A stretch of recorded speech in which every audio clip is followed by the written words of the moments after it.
Today on Sushasana, we have with us a 1997 batch IAS officer of the Haryana cadre, Dr. Rakesh Gupta. He's somebody whom I and many of us as Samagr have had an opportunity to work very closely with for many years, and that's really shaped our own thinking about how to create large-scale impact through the governance process. In this episode of Sushasana, he covers the entire spectrum from working with the Office of the President of India to working with the Office of the Chief Minister of Haryana and also being the Deputy Commissioner of Gurgaon or Gurugram. And in addition, he talks about his days as a student at IIT Delhi and the Johns Hopkins University. Do watch out in this episode of Sushasana.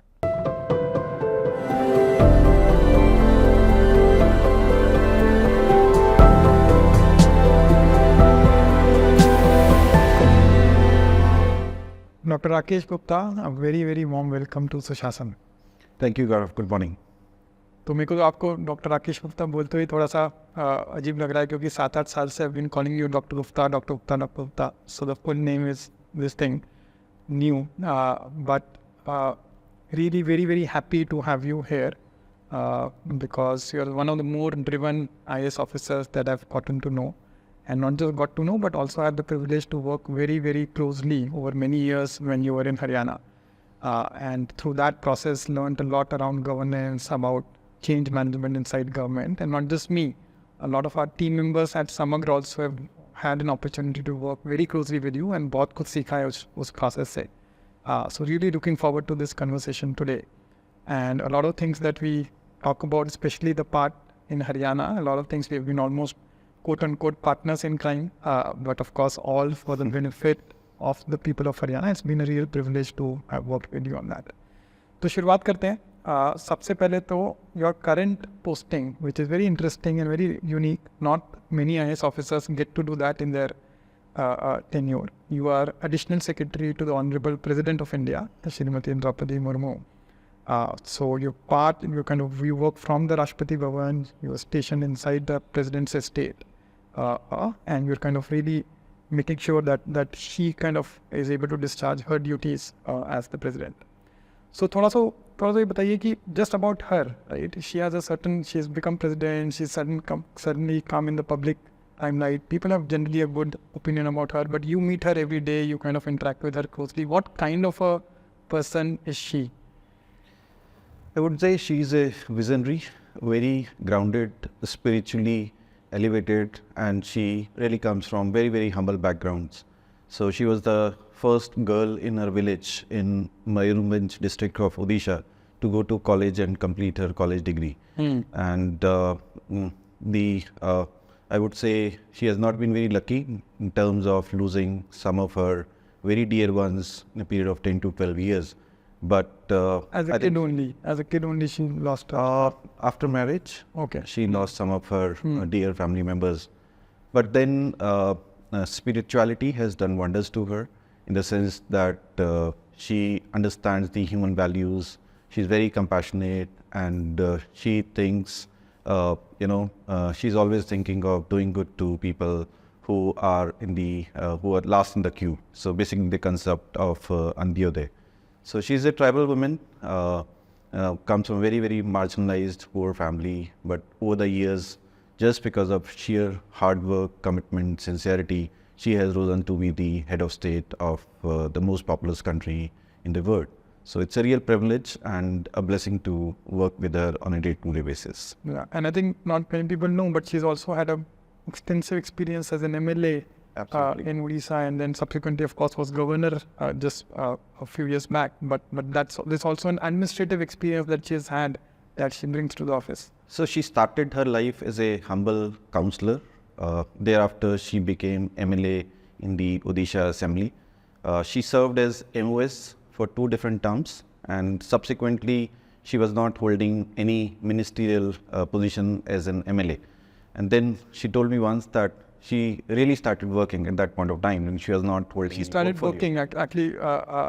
Working as in she started doing working as an MLA, but without any ministerial portfolio. Okay. So at that point of time, she really became a champion of people at the ground level. She would meet people, she will really understand, and then she would advocate their cause with the executive and in the legislature as well. So in fact, she once told me that she used to have a fight with the Speaker of the Assembly, that she should be definitely given a chance to speak on all topics. And whenever she used to speak, everyone used to listen to her. That is the kind of understanding of issues which she used to have while speaking in the Assembly. And subsequently, she was awarded the Best Legislature Award by the Odisha Legislature. And then she got an opportunity to be the first women tribal governor of the state of Jharkhand. It's a very interesting thing here. After being governor for almost 6 years in Jharkhand, she started living in her small kasbah or village, that is Rairanpur. Back in Odisha. Back in her small kasbah, Rairanpur in Mayurbhanj district. She was there almost for 1 year, and then subsequently fielded as a presidential candidate. One day she got a call. Rest we all know. Yeah. So Okay. she's here in the Rashtrapati Bhawan since July 2022. That's very interesting and very inspiring also that someone like her rising up to the line. That's the power of democracy. Absolutely, absolutely.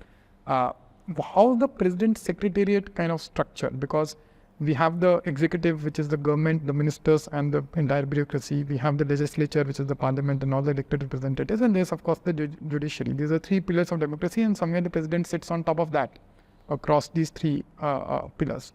But at the same time, it's very interlinked also. You are an IAS officer now posted to work in the President Secretariat. You will come back and start working in the government at some point in time. So there are linkages, but at the same time, there's certain independence. So just for understanding, how is this President Secretariat structured? So firstly, we need to understand the Constitution of India, which has created the institution of the President. So Article 74 says that there would be a Council of Ministers headed by the Prime Minister, who aids and assists and advises the President of India in discharge of her duties. And the President is bound by the duty, because the exact word says she shall act on the advice of the Council of Ministers. So she is definitely head of executive, head of parliament, legislature as well. And plus she does functions which are relating to the appointment of judges in the Supreme Court and the High Court. So she is definitely the head of state in the country. So apart from all her ceremonial functions, she has many duties relating to her constitutional and legal duties as part of the Constitution. Plus, she is a visitor to almost 160 central institutes of higher learning across the country. So there are issues relating to the appointment of visitors, nominees, or appointment of vice chancellors. So all these issues also come to the President's Secretariat. Apart from that, we actually look after the estates, the Rashtrapati Bhavan, New Delhi, and then we have Rashtrapati Niwas in Mashobra, Himachal Pradesh, and Rashtrapati Nilayam in Telangana state. So there are duties relating to that as well. But I would say that as a constitutional head of state in the country, it's her foremost duty to inspire the people of India to create a new India in which there is equity, equality, freedom, and then the opportunity to grow also. Yeah. And as far as the from an administrative perspective it's concerned, how is it structured in the sense, what are the different wings and the President's Secretariat? Is it a separate cadre of people that are there, or is it people taken from the government? Administratively, kaise structured? So there's a secretary to the President who is head of the Secretariat. He reports directly to the President. And there are three key officers, one being the Press Secretary, who looks after her press and speeches. Second is Military Secretary to the President, who looks after the ceremonial functions plus travel, tours, etc. And I look after the rest of work, including constitutional, legal, educational institutions, estate management, visitors management, and plus issues around administration. All those issues we look after. And then we have two categories of people working in Rashtrapati Bhavan. One is people of Presidential Secretariat who are appointed by President's Secretariat only. But so it's dealing from the rest of the bureaucracy per se. That's as in it's a separate. Yeah. So the bulk of it is basically coming from President's Secretariat itself. The senior position, they are often occupied by people coming from the IAS or the IPS or military, navy, So all these officers, they come and actually, take care of the position. Got it. Typically, when the presidency changes, lots of officers are also changed. Got it. Got it. Got it. One of the big focus in the last few months by the president's kind of this thing has been opening up for the public, like getting more citizen engagement with the different kind of online as well as physical properties of the president, and basically really opening up to the public. That's been a theme. So can you share a little bit on what all has happened in that direction? Because काफी सारी action है पिछले कुछ महीनों में. So the president often says that this is not Rashtrapati ka ghar, this is Rashtra ka ghar, sabhi ka ghar hai. So, and she definitely doesn't need that kind of space which is there in Rashtrapati Bhawan in Delhi and the other estates in different states. So her philosophy, her vision has been very simple, to bring more and more people to the Rashtrapati Bhawan and other Bhavans throughout the country. So with that in mind, what we have done is to sort of make it more accessible, to demystify the Rashtrapati Bhavan. So now by click of a button through online means, people can actually register their visit to Rashtrapati Bhavan and then move inside seamlessly by visiting different districts or different kind of circuits which we have in Rashtrapati Bhavan in Delhi. So in Delhi, we have a circuit for Rashtrapati Bhavan itself. The main building. The main building. Then there is a Rashtrapati Bhavan Museum, which was built up a few years ago. And then there is a highly renowned Amrit Udyan, which is part of Rashtrapati Bhavan. So this year, we have been able to attract more than 10 lakh people in Amrit Udyan. Vis-a-vis earlier, how much? So pre-COVID times, we used to get something like 5.25 lakh of visitors every year. So what we have done is we have, of course, we are doing online registration, and people who are coming without registration, they can actually register then there and enter. So this year we are going to open it again during the monsoon season between mid-August and mid-September. Which didn't used to happen earlier. पहले एक ही बार खुलता था. पहले एक ही बार खुलता था. It used to be open only for 1 month in a year, maximum 30 to 35 days. But this time it will be 90 days in a year. And then one very special thing which we did this year during the month of March was to attract thousands of people who come from very special categories, like people who are farmers, people who are working in army or police or in paramilitary forces, and plus thousands of persons with disability, including blind people. They came to Rashtrapati Bhavan in big numbers, plus women folk from across the country who are part of self-help groups. They also visited in big numbers. And then we actually we take this visitor management now more professionally, in the sense that we really care for their feedback. So we send SMS, we do iOS calls, and then ask for the feedback, which is actually fed back into the system, and we sort of try to improve the experience of visitors. And then in terms of marketing also, we have been very aggressive this year by doing active publicity through Delhi Metro or through other means, through other online means. And then, of course, we have a separate handle, social media handle on different platforms for the visits to Rashtrapati Bhavan. So all these things have ensured that people are coming in big numbers, plus they have the best of experience coming to Rashtrapati Bhavan. Okay. In addition, Honourable President was of the view that the other Niwas, one Nilayam in Hyderabad and one Mashobra. So President has an estate in Hyderabad where she would go once a year and stay. That is also now opening up. And you're saying another one in Mashobra near Shimla, which is also a presidential estate, so to say, which is also... Yeah, so the Telangana one, the Hyderabad retreat was earlier open to public only for 15 days in a year, but it was closed throughout the year. But now it is the other way around, except during her visit, the Rashtrapati Nilayam house is open to public throughout the year. Similarly, the Mashobra one in Himachal, which is very close to Shimla, so it is now open throughout the year for public. So people in big numbers, they are coming to these places which are historic, has got big legacy, and we have been able to create attractions inside these big estates so that people come and learn about our country, our history, heritage, and then about the institution of President of India. All these things we have been able to do. Big drive. I've also heard that some governor houses are also now opening up. Just looking at this, there is some governors who have said we want to open up. Is that true, and is that a focus? So taking cue from what the President did to all her estates, so governor of two particular Raj Bhavans I'm aware of. One is West Bengal, and then second is Himachal Pradesh. So respective governors, they have opened it for public throughout the year.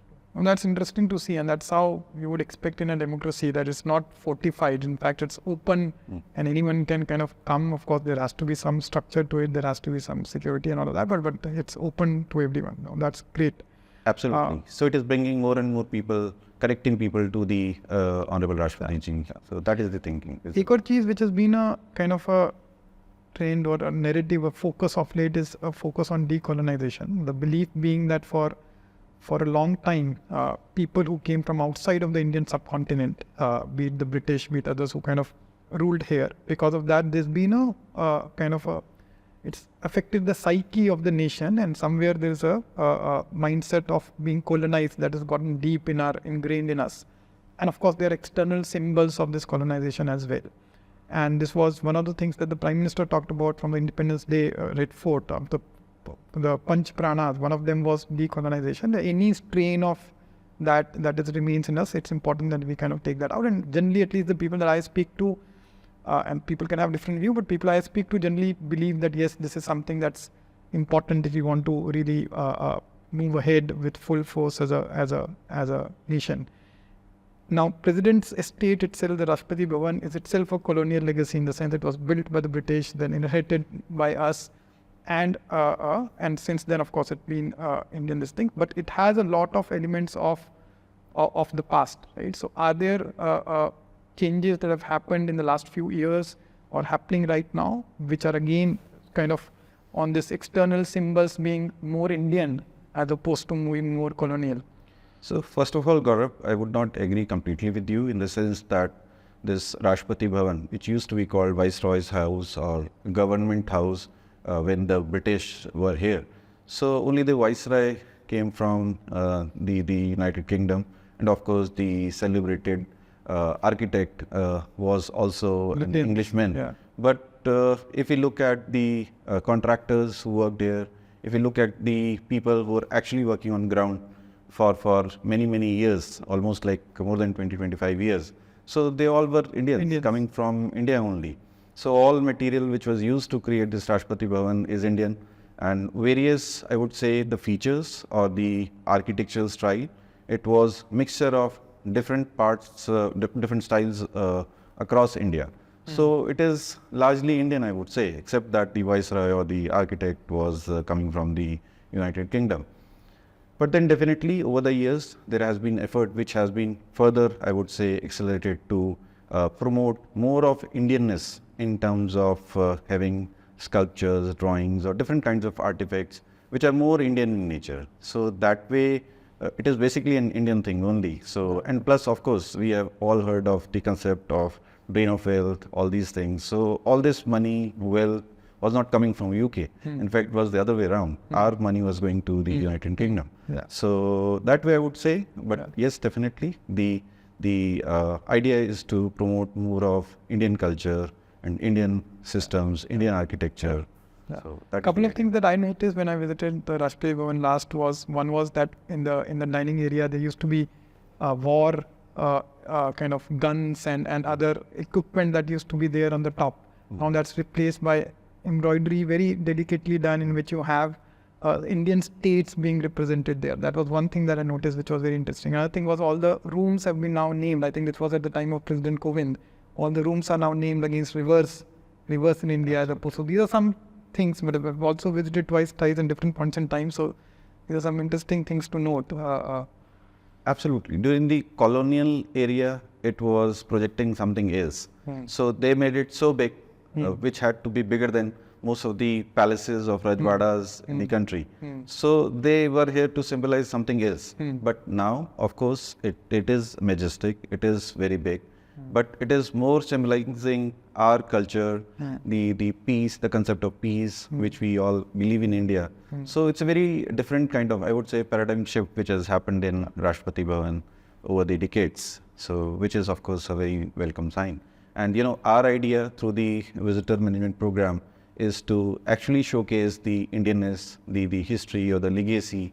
So all those things are very important. And then what we see is the visitors, particularly the college and school children, when they come, they really relish the kind of history which this place is showing. And then of course, this place has been part of the Indian freedom struggle as well. So this showcases all of that. Yeah. I'm the big proponent. I tell anyone coming to Delhi that if there's one place that you should visit in Delhi, it should be the circuit one or the main building of the Rashtrapati Bhawan. That's so much of history. There's so much of kind of just general pride once you kind of see that. So it's I'm a big proponent. मुझे लगता है सबको जो दिल्ली आते हैं देखना चाहिए. Thank you so much, Gaurav, for sending people to Rashtrapati Bhawan in big numbers. We really appreciate that. Thank you. Great. So Dr. Gupta, let's talk about your stint in Haryana. Because you come from the Haryana cadre, that's where you kind of cut your teeth in administration. And for a fairly large amount of time, you were part of the CM office there, the Chief Minister's office in Haryana, before you kind of shifted to the Government of India. So, you've done many things there, and तो एक एक करके वहाँ की चीज़ों के बारे में बात करते हैं. The first thing I would want you to talk about is the CMGGA program, the Chief Minister's Good Governance Associates program, which is a very unique experiment in saying how do you get young professionals and get them to kind of support and catalyze governance in the state. And just for context for everyone, there used to be something called PMRDF, Prime Minister's Rural Development Fellowship, which was started by the Government of India. That was the first kind of known fellowship where young professionals were placed in left-wing extremist districts across the country. It was a bold attempt. It was kind of seen to be kind of mixed this thing, good concept, fairly successful, I would say. It didn't continue for too long. It had one or two batches which kind of came along with. But at the state level, CMGG in some sense became a trendsetter when in 2016, the construct here is again one young professional in each of the 22 districts of the state working closely with the district administration, a program team which has been a combination of Samagr and Ashoka University, being in the Chief Minister's office, working closely with you earlier and now your successor there on kind of managing the fellows as well as coordinating with the different departments. And Ashoka University has been a knowledge partner where all the trainings happen, orientation happens. So that's the construct of the program. But after that, many states have kind of tried to do this. So Maharashtra had Chief Minister's Fellowship, Chhattisgarh had Chief Minister's Good Governance Fellows, Madhya Pradesh has Chief Minister's Research Associates, Delhi had Chief Minister's Urban Development Fellows, and many other states. Up to काफी, it has become almost institutionalized. The latest trend you would know, Dr. Gupta, is that there are domain-specific fellows that have started happening. So Swachh Bharat Prerequisites happened earlier, national level, but state level pe bhi there are education-specific fellows that are now there. In the Nipun Bharat mission of Government of India, there's a special provision to say there can be district-level PMUs, and a lot of states are opting for fellows as that. Tamil Nadu has done it, Madhya Pradesh, Uttar Pradesh, and so on. So एक तरह से पूरा trend बन गया. But not all of these different fellowships have been kind of as successful. Some of them have mixed results, right? This not everyone say they've been able to create a lot of impact necessarily. In your view, somebody having conceptualized, designed, ran it so closely for so many years, what works for CMGA? What is the core strength of CMGGA that makes it successful? उसके क्या वो elements हैं which are unique and which makes it work? Gaurav, before I come to CMGGA, you spoke about I spending almost 24 years in Haryana. So if I look at my journey, I would say that I was born and brought up in Delhi. My mother is from Haryana, father is from Punjab, and of course I've spent almost 10 years as an IS officer in the capital of Haryana and Punjab, that is Chandigarh. So while I was in Delhi, so I had the experience of working in Haryanvis. Of course, my mother's was one. And then whenever I used to travel in DTC buses or whenever we used to see constables on road, so the chances were that these would be from Haryana. So I've been exposed to the Haryanvi culture right from my childhood days. And of course, I used to visit various places in Haryana. Some initial kind of exposure to Haryanvis you recall? Yeah. So It's like people are straightforward. So sometimes we get a feeling that they are rude, but they are not actually. But they are like upfront. They will say whatever जो दिल में है वो आपको सीधा बोल देंगे. उसके अंदर they will not hesitate. So I still remember whenever my mom, they were 12 brothers and sisters. So whenever we used to meet during weddings or any social gatherings, so initially we used to think that they have started fighting. But that was actually not the case. So what happens when they meet after 1 year, 2 years? So they have to express love. How will they express love? So I have fond memories of my childhood, interacting with people from Haryana. And then of course my mother's side, they're all from Haryana. So when I got Haryana cadre, that was through chance by lottery. And I've been privileged to work in my mother's home district also, that is Rohtak district. I worked there thrice, starting my career as SDM in Mayam subdivision, then additional deputy commissioner, finally district magistrate also. So it has been a very fruitful journey. I spent something like 10, 11 years working in different parts of Haryana. Then went to Johns Hopkins University to pursue my PhD, and then came to the capital of Haryana. सब चीज़ों की बात करेंगे हम detail में. Rohtak is okay. So you spoke about the CMGGA program. So PM, you spoke about Prime Minister Rural Urban Fellows, and then of course we were inspired by the CM Fellows program, which was started by the Honourable Prime Minister when he was Chief Minister of Gujarat. In addition, while working in health sector, when I was Mission Director of National Health Mission of Haryana, so what we were trying to do lots of things from the state capital of Chandigarh, but what we found was the results were not forthcoming in district. So somehow we thought of having, our direct representative. So we used to call those quality monitoring officers who were working with us in health department, very humble Ayurveda or homeopathy doctor. So they were posted, one in each district. So these quality monitoring officer, we saw that they could actually drive the change. We could actually get the impact at ground level. I think the foremost being a reduction of IMR, infant mortality ratio, by 5 points in a single year. And then, of course, when I started working with Mr. Manohar Lal, Honourable Chief Minister of Haryana in 2014, so it was his vision to sort of have youth power in the governance system. So youth who are not part of the system, who are coming from outside, but they actually work with the system and get things done. So with that vision, we partnered with Ashoka University and Samagra to create difference at the ground level.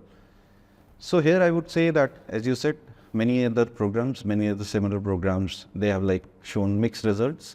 So I would say there are 3-4 things which are unique about CMGG program, which has really made it a very popular program amongst the youngsters.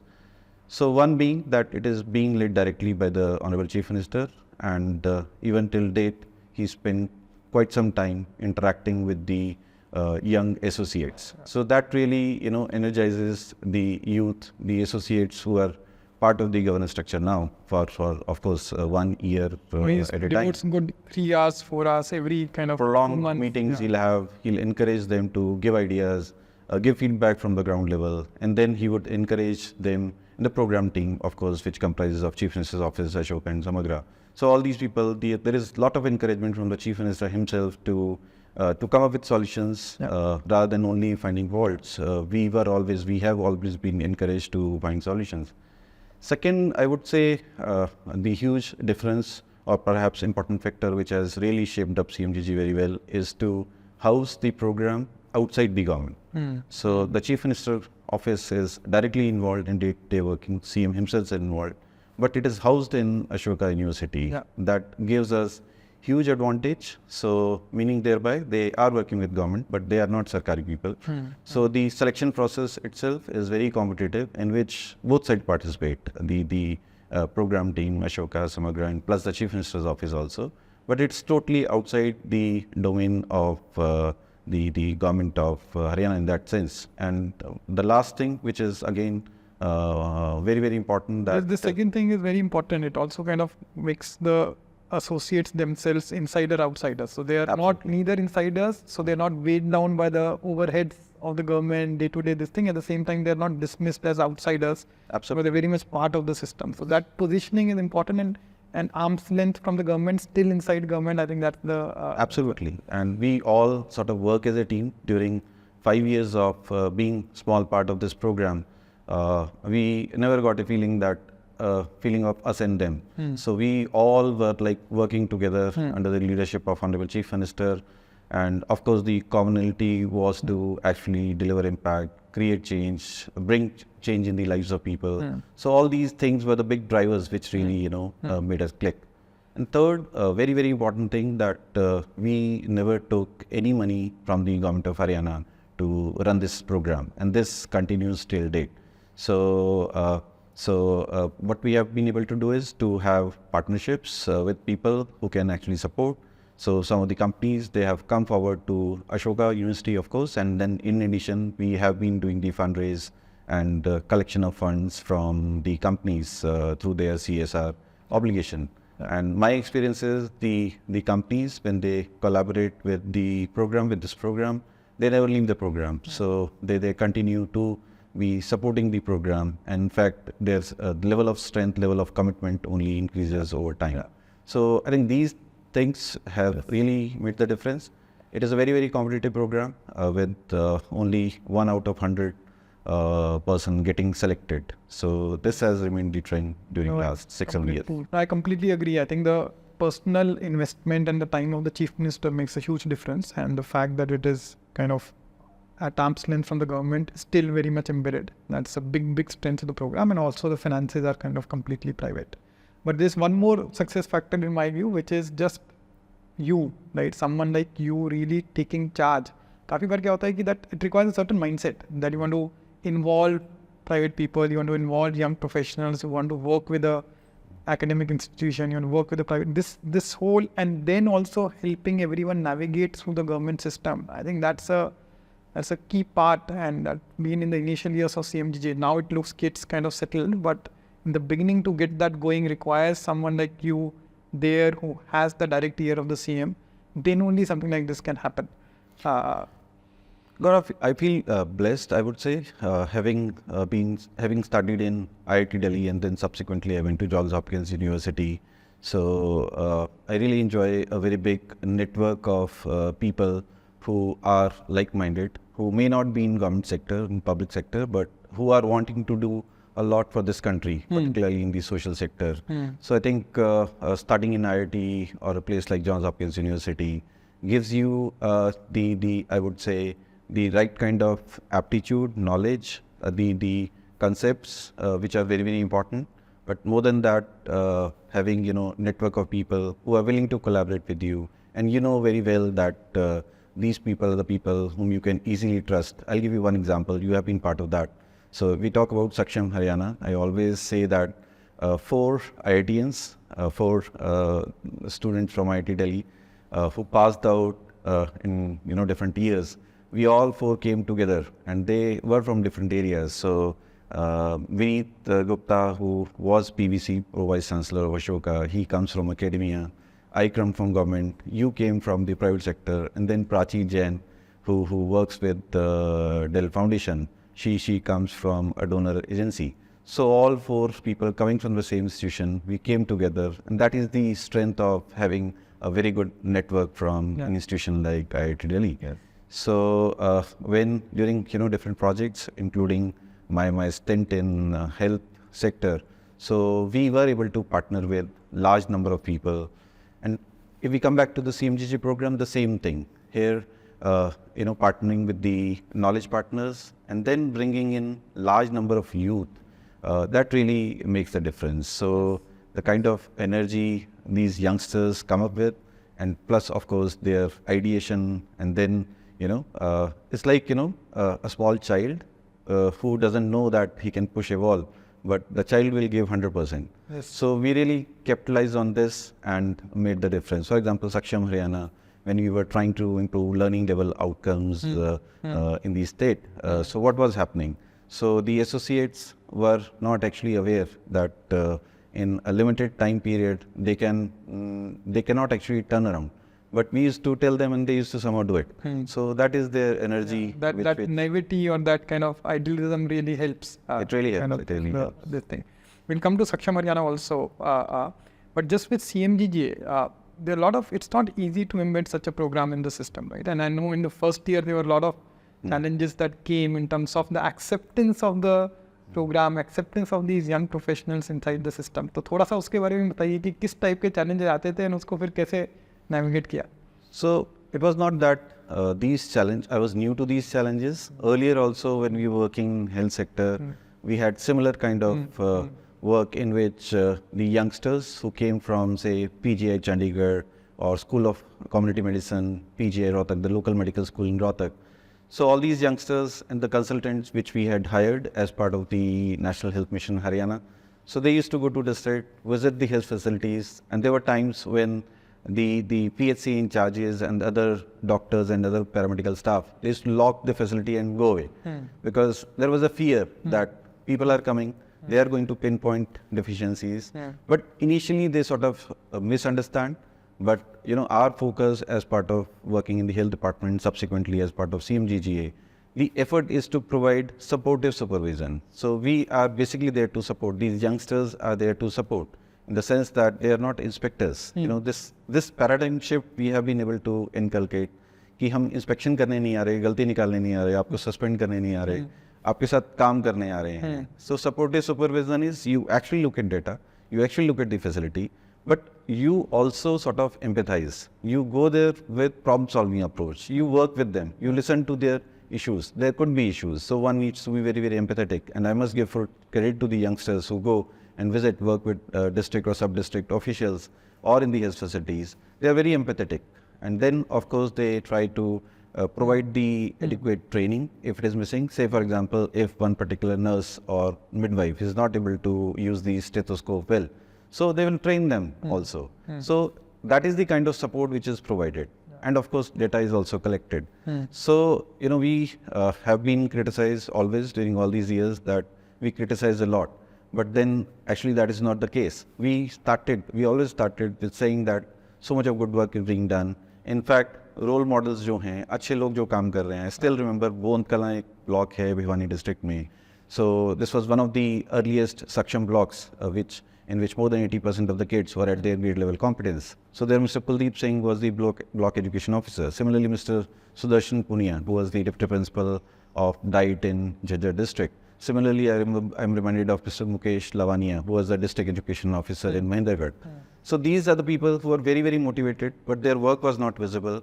They were not given, enough empowerment to actually deliver results at the ground level. But what we saw in this process was that their work was really highlighted and brought to us also at the state headquarters. So this way, they became leaders who really inspired their peers across the state. Yes. So I still remember there were certain districts which were struggling with Saksham Haryana. So these leaders which I mentioned, they were invited to other districts. One was Mrs. Sapna Jain, also was district program coordinator of Samagra Shiksha in Karnal district. So these leaders, they were invited to other districts to share their experiences, how exactly they cracked it. So it's not about only the officers or the politicians sitting at the top. It's about inculcating leadership amongst the whole cadre of actually the health sector or any other government sector. So this becomes very, very important. And so once everyone starts seeing that these people, these young professionals are not here to find fault, but are here to support and make things better. That's the mindset, that's the attitude, that's the kind of training, then it makes a lot of difference. And when, as you're saying, heroes get created within the system, then there's a certain energy that kind of comes. But I remember, Shuru mein there were even challenges in the assembly, for example, against the program, right? In what? In the assembly, in the state assembly for the program. There was this little bit of almost perception to say these are representatives of the CM who are sitting on the districts. And a lot of that is natural, but that's something that kind of got managed within, I would say, the first state itself. But some instance or some example of that, or how did for example, assembly thing got managed, that will be very interesting. I think the assembly, of course, the chief minister and council of minister, they are there. We are there only to witness. So at one such opportunity, the leaders of the opposition, in a democracy, it is the duty of the opposition leaders to criticize or the government. That is that has to be there. And India is, of course, a very vibrant democracy. So they were saying that the state government doesn't have faith in young IAS and IPS officers, and why these youngsters are there. So, but then, of course, such kind of things, of course, this was doing wonders to the governance processes in Haryana, or har koi khush tha. But then when this remark was paid by one opposition leader, then Honourable Chief Minister said on the floor of the House that he needs more CMGGAs. Why don't you come and join as CMGGAs? So it was, of course, the chapter was closed on a lighter note. And of course, there were news reports also in which there were claims that these young associates are super DCs or mini CMs, you know, all those debates were there. But this was only the first year. Yes. But subsequently, everyone realizes the importance of such youngsters. So the district magistrates, under whose guidance these youngsters used to work on a daily basis in the district. So they, of course, would come back and say that they are the thought partners. So they make very good presentations. They are able to conceptualize new ideas. They will come up with ideas which are being practiced successfully in other parts of the country or even outside India. So that way they come up with idea, and then of course they come up with the right kind of feedback from the ground zero. So they have been a great strength to the district magistrates and then to the Honourable Chief Minister and the CM office also. Yeah. This everyone realized over time. Yeah. And then of course today no one, you know. In fact, there's a lot of demand for CMGGAs, a lot of departments, a lot of people are saying give us CMGGAs or ex-CMGGAs whom we can work with. So that itself is a testimony that large number of associates, ex-associates are working with the different departments or entities of Haryana government. And similarly, we look at development sector now in Delhi for almost 2 years now. So if we go to any big entity, be it in government or say institutions like Niti Aayog or different institutions or people or knowledge partners working in the area of health, education, public policy, CMGGAs, you find ex-CMGGAs. So ex-CMGGAs are in good demand. So I would say that the overall ecosystem of the CMGGA program, in which CM office, the district magistrates plus Ashoka, Samagra, we sort of all work together, not only to drive change at the ground level, but in the process, I would say, mentoring these youngsters who are very energetic, but they lack that kind of training at the ground level and how to make things work. Initially, when they come with this impression that government में कोई काम नहीं करता, कैसे काम करेंगे, ये तो कुछ होता नहीं है, करते नहीं है. But then during that 1 year, they realize how much, you know, some of the people working in the government, they work so hard.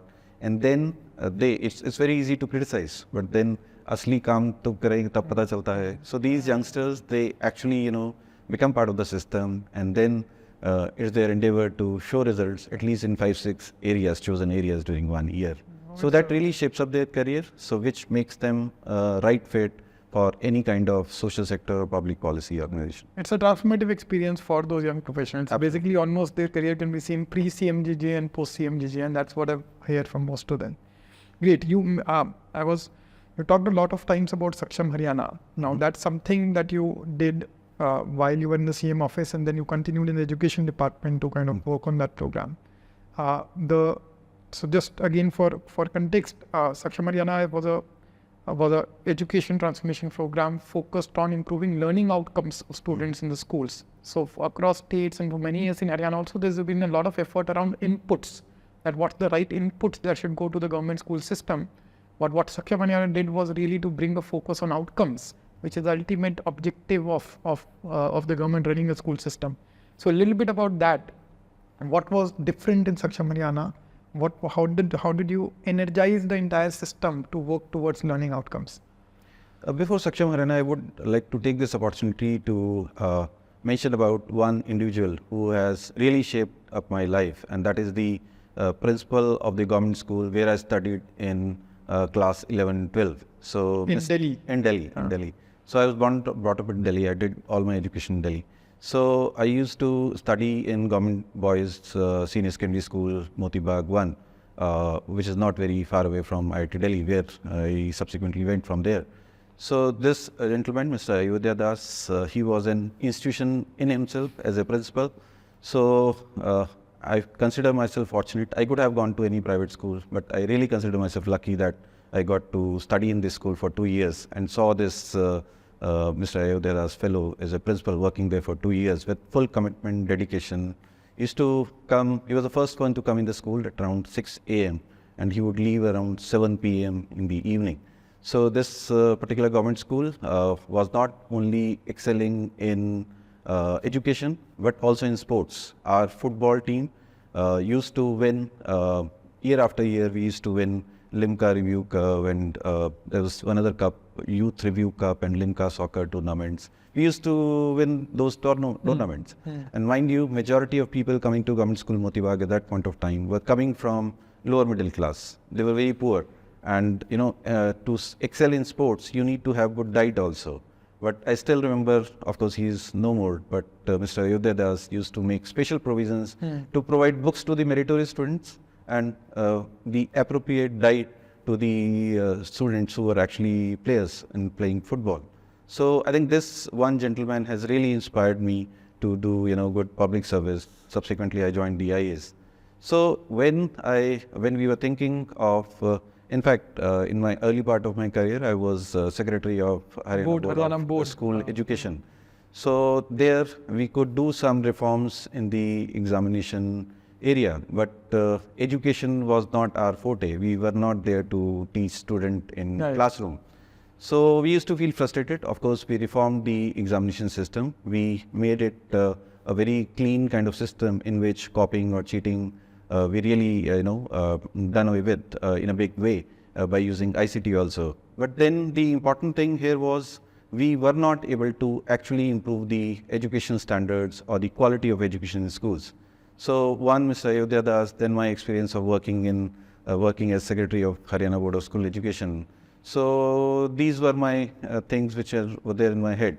So subsequently, when I was working in Chief Minister's office, at that point of time, there's one QIP, Quality Improvement Program, which was functional with support from Dell Foundation. So what we did was, by the time we had experience of inculcating competitive spirit in different districts, in different departments, to improvise the performance of district under the leadership of Honourable Chief Minister. So we came up with this concept of Saksham Haryana with Vineet, you and Prachi coming from different backgrounds. And then we designed this program in which of course, as you said, there was focus on outcomes in addition to inputs, but I would add here that there's lots of focus on processes and outputs as well, because processes had to be refined, these had to be reformed. आपको देखना पड़ेगा उनकी competencies पे ही जोर नहीं था. So unless you really focus on competencies of the students who are studying in elementary or secondary classes, how can he really make the difference? And of course, हर कोई बोलता है road based learning है, हर कोई रट्टा लगा के exams देते हैं. So this had to change. So the focus for the first time, I would say, was on competencies, which had to be, given to the children. But before going to students, it was very important to take the teaching cadre, more than 1 lakh teachers who were studying in government school, who were teaching government schools, to understand these competencies. And then understanding the competencies, we used to have those lists, plus training them well about the pedagogy. So we together worked on it. We made multiple videos which were actually made by champion teachers. So these videos which really taught the teachers how to teach in classroom, those were very, very important. So those kinds of resources were created. And then I would say that there was focus on remediation. So the students who were in higher classes but didn't have the base to be actually deserving that particular class. So there were learning methods, remediation, so that they come to their grade level. And then subsequently, there was material which was created for children. And then the effort was to assess them on a regular basis. One was the institutionalized system, that is to have bi-monthly exams, which were done by the school systems itself. And then by involving the third party, we created this feeling of competitiveness by having this Saksham Ghoshna, wherein we did this gamification in which we said that one particular education block, there are 119 education blocks in Haryana, we said one particular block will be declared as Saksham if more than 80% of the students are actually at their grade level competence. We started with the mathematics and Hindi language, but subsequently we started doing other subjects as well. And of course, the results are there to see for all of us. We have very good comparison between NAS 2017 National Achievement Survey and then subsequently 2021. So what we see here is the results which came out in 2021. If we look at the results of class 10 and class 8.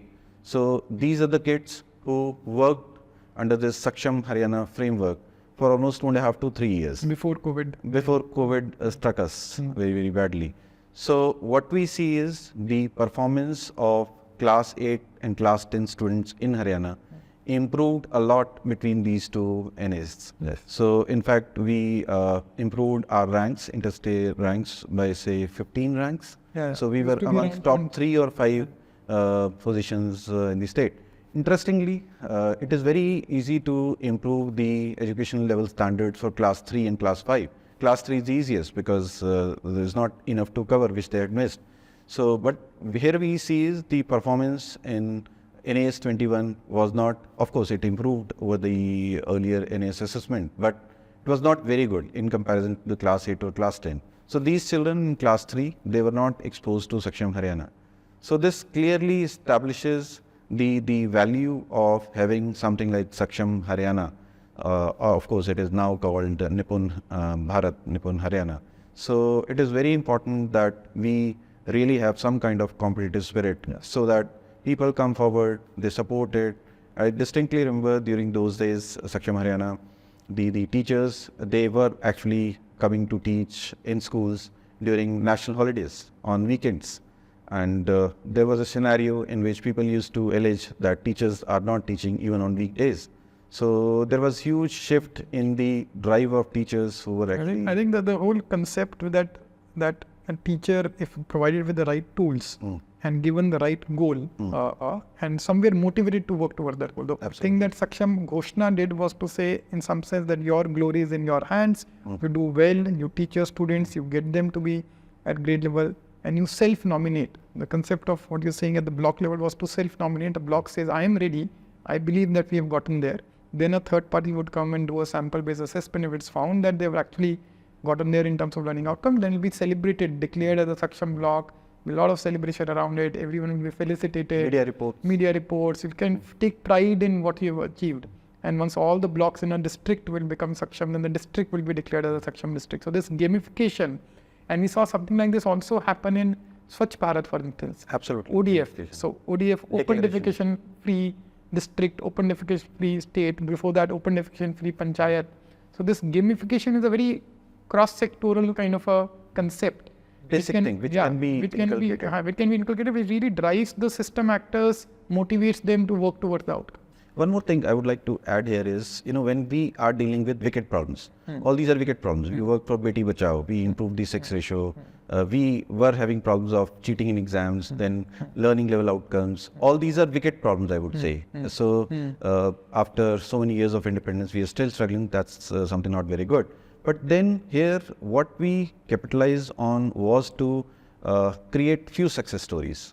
To show proof of concept. Say, for example, Beti Bachao, Beti Padhao, when we were improving sex ratio in the state, there were 2-3 districts which came forward, like Rewari and Jhajjar, I distinctly remember. So in 2 districts, we started showing results. Okay, so it's very difficult to drive the same change in all 22 districts. But then when these 2 districts started showing results, after seeing them, after learning from them, there were 5, 7, 8 other districts who also came forward to actually show performance. Subsequently, there were only 4, 5 districts which were not moving. And then उनको फिर थोड़ा सा डंडा लगा, उनसे कहा कि भाई सब कर रहे हो तुम क्यों नहीं करोगे. So willy-nilly, ultimately they had also to come. And here the beauty is we are not taking disciplinary action or suspensions. We are not resorting to anything negative. So here the effort is to encourage people who are good, people who are actually able to show some difference at the ground level, motivate karo, unko leaders banao, and फिर others follow them.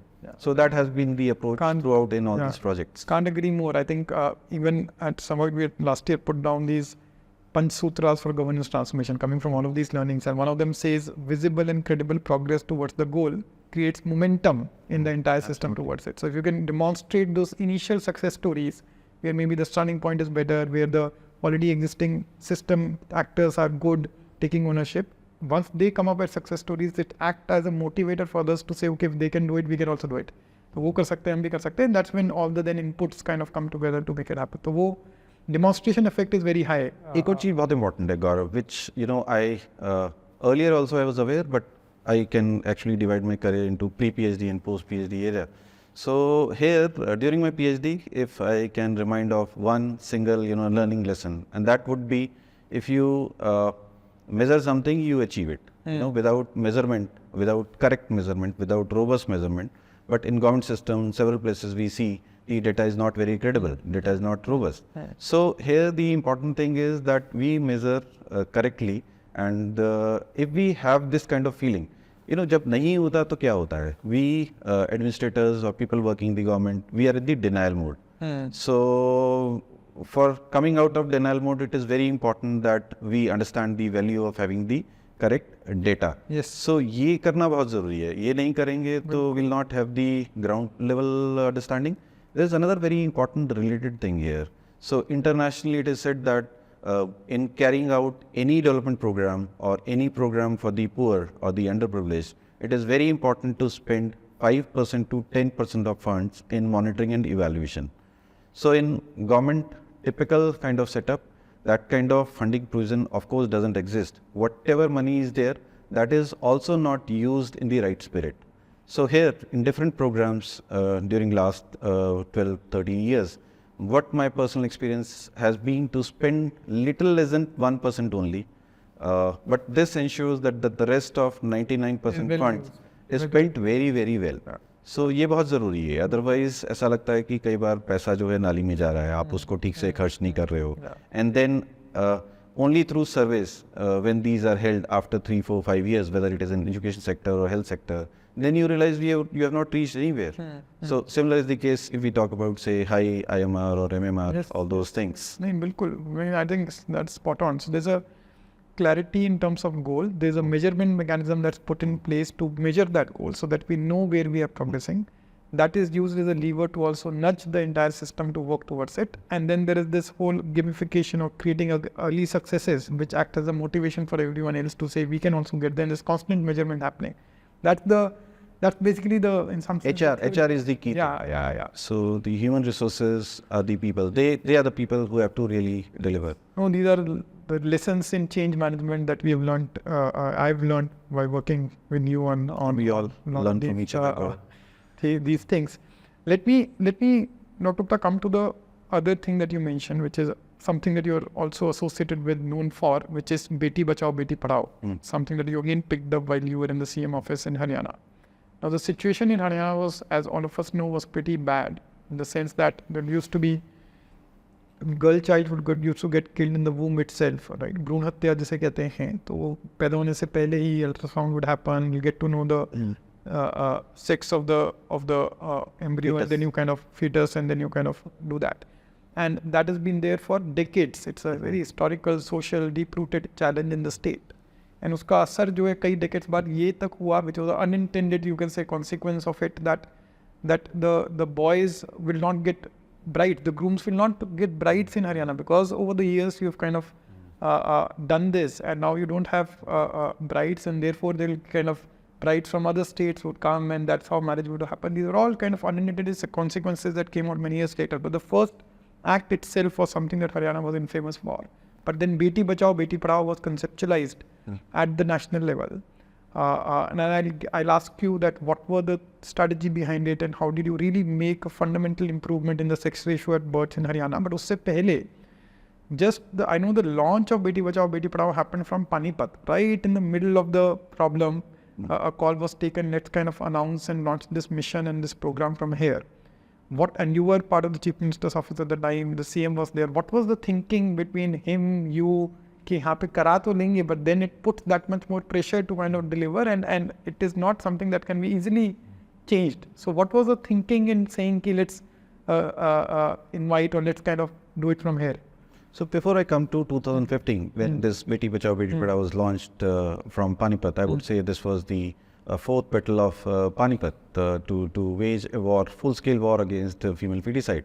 So when Honourable Prime Minister chose Haryana, I'll come to that, but before that, I was exposed to this issue right from the beginning. As I said, my mother is from Haryana, and we live in a society, even amongst the educated classes, even people who are from upper middle or upper classes, live in Delhi also, there is a deep-rooted desire to have children. So this is not something which is actually a case for the farming community or others. So it's like permeates different classes. And Haryana, of course, we all know that it's a very prosperous state, and per capita income for Haryana has been amongst top 3 for several decades now. So because of that, the ultrasound machine coming to Haryana big way, Delhi, Chandigarh, Haryana, Punjab, and these are the places where we got to know that the sex ratio is becoming very much adverse in which started, I would say, in late 80s after the advent of ultrasound. But before I come to that, I would like to focus on my personal experiences as a child or a student. So I still remember my elder sister when she had her first baby, that was a girl. And when the news came, I was only a person with my mother. We were sitting in our house in Delhi. So she started weeping. मैंने कहा mummy आप रो क्यों रहे हो? आपके पहले बच्चे की बेटी हुई है, you have become nanny, so you should be very happy. तो रोते रोते बोलती है I'm very happy, but बेटा हो जाता तो क्या हो जाता? You know, that kind of thing. So, but then I was going to college at that one point of time, and शुरू से मुझे ये था लड़का लड़की doesn't matter, और plus उस तरह के environment में दिल्ली में पढ़े, college में पढ़े. So then she understood कि ये गलत कर रही हैं. हालांकि अंदर से तो पूरा कन्विंस नहीं हुई, but she understood what I was saying, so she stopped crying, but of course she was very sad. तो वो मेरे को बहुत इफेक्ट किया right from my I would से स्कूल और कॉलेज डेज. लगा कि ये क्या मतलब हुआ, लड़की पैदा हो रही है तो रो क्यों रहे हैं. It's a point when one should celebrate. And then, of course, while I was working in different districts of Haryana, I saw for myself how the situation is very, very alarming. In fact, the system which is supposed to actually stop female feticide, they are also encouraging and supporting or encouraging in multiple ways. And in the process, money exchanging hands, you can understand. So there is money which goes into this, I would say, illegal sex selection and abortion industry, illegal abortion industry. So I used to make some calculations. I would say that this was something like 200 crores of rupees which was invested in this illegal industry year after year, which really played havoc with the issue of female feticide in the state of Haryana. So 2001, we were the second worst in the country in terms of child sex ratio through census. I'm talking about the census results. 2011, when census results came, we were the worst in the country. What was the number? Child sex ratio was 834. So meaning thereby amongst if you look at 5 plus, lesser than 5 plus children, so there would be 834 girls for 1,000 boys. So that was it was a very, very alarming situation. So, but then, you know, when I went to Johns Hopkins University, another time when I really felt, shameful about being from Haryana and not being able to do anything. So there at Johns Hopkins University, they would not be aware about Haryana on multiple accounts, but they will definitely know Haryana for its poorest sex ratio in the country. So that was another time when I could not have done anything, but I was at the receiving end. मुझे लगा कि ये हम कुछ क्यों नहीं कर पा रहे, and I felt really bad about being in Haryana but not able to do anything. But then I got a big opportunity on coming back from my sabbatical from Johns Hopkins University. I started working as Mission Director, National Health Mission. So I was very lucky to get this opportunity to work for maternal and child health care. So here we were mostly worried about the safety of the pregnant women or women after delivery, or the child after delivery, so that we can actually have an impact on having lower infant mortality. हम काम तो ये सब कर रहे थे, but accidentally we got to know about this entire nexus of people coming from formal health sector. What is the nexus? Can you explain? क्या चलता था? क्या चलता है? All these people, as I said earlier also, the people working in government sector, the doctors, nurses, auxiliaries, nurse midwives, not everyone, but many of them, they were working in tandem with the people who are like unscrupulous element, the private clinics, big, huge clinics, they made lots of money by doing female feticide. Then diagnostic centers, a big, huge diagnostic center in Haryana or nearby areas. So, and plus, I would say the informal health workers who are DIs, traditional birth attendants, who are not actually legally authorized to do deliveries.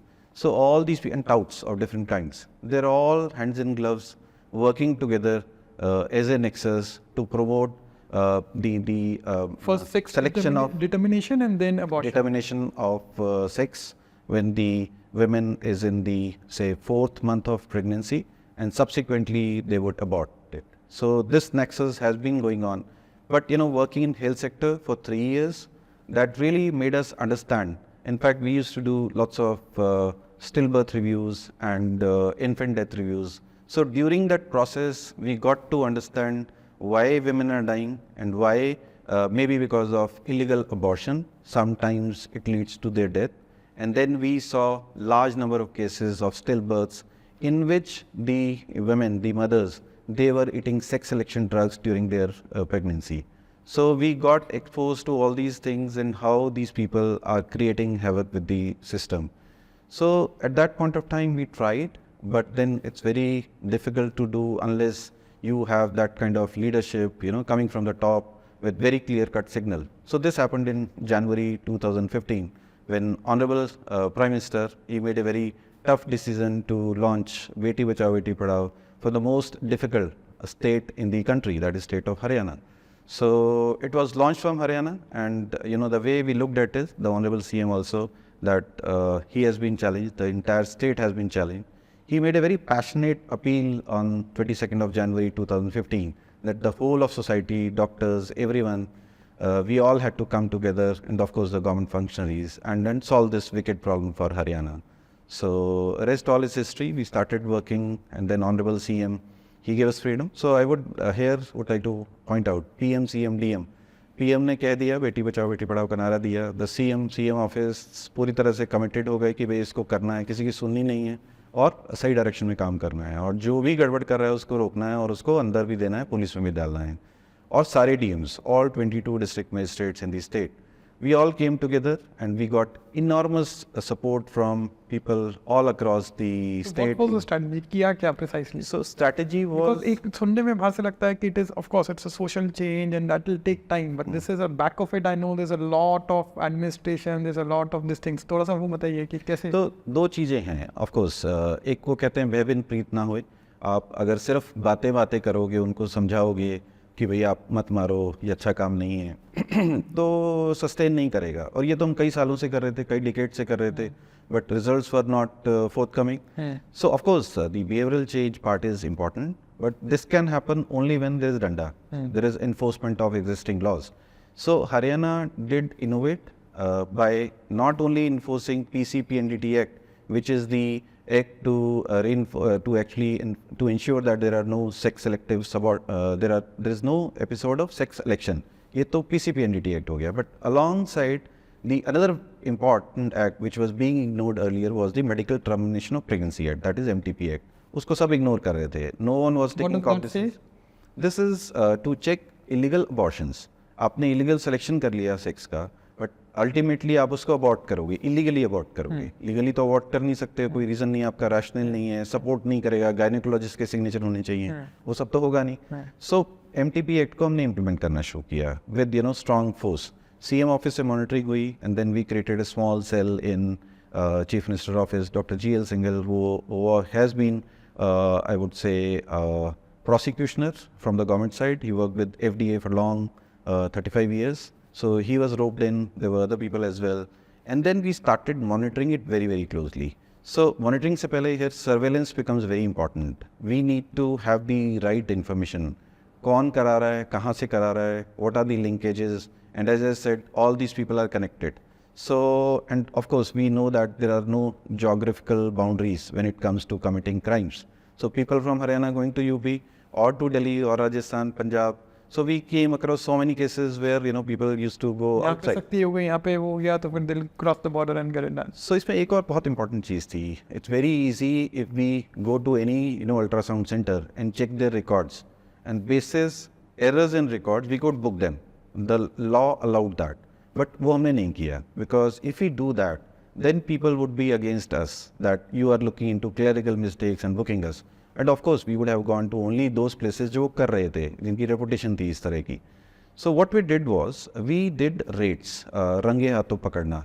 That was the strategy right from the beginning, which really helped us. Now no one came in support of them. So basically, modus operandi would be simple, that we would actually encourage some decoy customer to actually strike a deal. Through deal struck hoti thi, और उसके बाद पूरा movement होता था, and then there would be a team, shadow team होगी, उनके साथ जाएगी, and then there will be a team led by one of the doctors, maybe a magistrate, police, some in police plain clothes and बाकी साथ में. तो पूरा movement होता था, and उसके बाद they would actually go to the place, the doctor, the person doing this kind of test, वो women को बताएगा या उसकी family को बताएगा कि लड़का है या लड़की है. उसके लिए भी signals होते हैं, इशारे करेंगे अलग अलग तरह के बताने के लिए लड़का है लड़की है. तो जैसे ही होगा वो तो signal किया जाएगा, and then immediately the raiding team will come and रंगे हाथों उनको पकड़ लेंगे. And of course the transaction, those notes, we already would have noted their numbers also. तो वो भी case property हो गया, arrest कर लिया, तो रंगे हाथों पकड़ने वाले हमने case किए. So in all these years, we did more than 1,000 FIRs, police cases under PNDT Act and MTP Act. So सभी रंगे हाथों पकड़े, and I really salute those 1,000 women, almost 1,000 women, who are the decoy customers, because it's very risky, not only for the women, but for the unborn child also. In one particular case, I still remember there was a case, it was a case of MTP, and they were about to insert that MTP drugs into her vagina. Just imagine. So just at the last moment, the raiding team came and saved her, and of course booked that person who was doing the illegal abortion. So, it was a teamwork, the district magistrates taking the lead. But then, of course, as I said, these people who were promoting female feticide, they were moneyed people, very influential people. In many cases, they were people who were actually fighting elections for being an MLA. There was one particular MLA who won the election, and there were people who were fighting elections 2-3 times, not successful, but in the process, having very good public goodwill. And maybe one of their phase was to do some charity. Maybe they will run some ambulances free of cost. Those kinds of things they would do to camouflage all these illegal activities they were doing in the background. So, in fact, out of these 1,000 police cases, almost 1/3 we did outside Haryana. So, we not only improved the sex ratio of Haryana, but we sort of contributed. That because a lot of collaboration with the neighboring states, and absolutely. And what was the support that you got? Yeah. So, at times, some of these states, they were not forthcoming. But then what we used to do was through political means or through bureaucratic channels, we used to approach them, solicit their support. Initially, some of them, they were not supporting, but over time, they really supported us. I'll not name a state. We came across one news story coming from one neighboring state, which said that that particular state is doing extremely well in saving girls. And that was a motivated story, and the journalist perhaps could not understand the motivation of the person who was giving the news, which was actually fabricated, and results were not very encouraging. That particular state was doing, earlier of course was doing better than Haryana, but in all these years, they were not so proactive in curbing this practice of female feticide. So then we approached that journalist in the neighboring state, and we asked him, what is the source of your information? You are publishing something based on fake data. So that particular gentleman took 15 days. We really supported him, and we gave him the right data. And then subsequently, he did a story, a follow-up story, exposing the whole problem in that neighboring state. And there was another story in that state, that particular state only, in which they said Haryana is supporting the cause in their state also. So after these news stories were published, so they took cognizance, the Chief Minister Office, they took cognizance, the Health Secretary, they approached us, and then we started collaborating. So it was not easy to get that kind of support. And then perhaps you have to understand when these raiding teams go to, say, Western UP, in different districts of Western UP, because we have a very long border with the state of Uttar Pradesh. So just imagine the plight of the women, the pregnant women, plus the raiding team, including doctors. Doctors, they carry stethoscope. So they are not very much accustomed to run after criminals who are doing these kinds of illegal activities. But what we saw was they became so motivated. And of course, as I said earlier, कि कुछ results आने शुरू हुए, वो celebrity बने, वो leader बने, तो उनको देख के the rest all they started following their footsteps. Big, massive kind of change. How much did the data change with all? So when we started in 2015 January. So for 2014, the sex ratio at birth was 871. 871, yeah, in that particular year. So it became 922 in the year 2020. By a jump of around 48 points. And this translates to how many? So I would say in 7 years or so, we were able to save more than 45,000 children in wombs of mothers. So huge change. In fact, we are waiting for the census results. Whenever we have the census results, my feeling is that from being the first from bottom, this time we would be the median state. So we'd be around 18th rank. We did some calculations, some projections. So our feeling is, based on the work in last 7-8 years, we would be around 18th position in the entire country. And all of these things require a lot of political will at the top, because there's a lot of pressure that comes. Because you're affecting vested interests basically, and when those people kind of see their thing getting affected, then there's different ways they'll come and say that why this is not right, etc. It requires a lot of top-down will to kind of do these things. So of course the PM himself leading at the national level, the state Chief Minister pura lead kar rahe the. So success had to come. Everyone, we sort of all collaborated. In fact, we had to fight very difficult legal cases in the high courts also, because these people who have got money, they will feel the best of lawyers. One is just the raid, but then you have to make a case, you have to put in the court, you have to win the case, then the thing kind of goes to justice fully. I'm reminded of 2-3 cases in which the civil surgeons, the people who were raiding, they had to face a real tough time in the courts of law. But then, of course, we used to support them. The Office of Advocate General in the state and his team of lawyers, they're all sort of supporting, and eventually we started getting results. But of course, here I would like to quickly add that it is not only enforcement. There are lots of other efforts for behavioral change. Those were also being done by different departments in the civil society, which is actually, driving the change. And this is a very fascinating story of if the administration, the government decides, then a lot of things can be done. Another such example that comes to mind from what you've kind of driven, where again that political will becomes important, a lot of change management, is Antyodaya-Saral. I know that so traditionally the challenge in availing government schemes, we go to the rural areas, the challenge at the time was that firstly the awareness of these schemes is very low. Even if I'm aware that this is a scheme, I don't know whether I'm eligible for it or not. If I found out my eligibility, I don't know where to go and apply for the scheme, because some scheme is available in my panchayat, something at a block officer, something in a block office, something in a tehsil, something at a district level.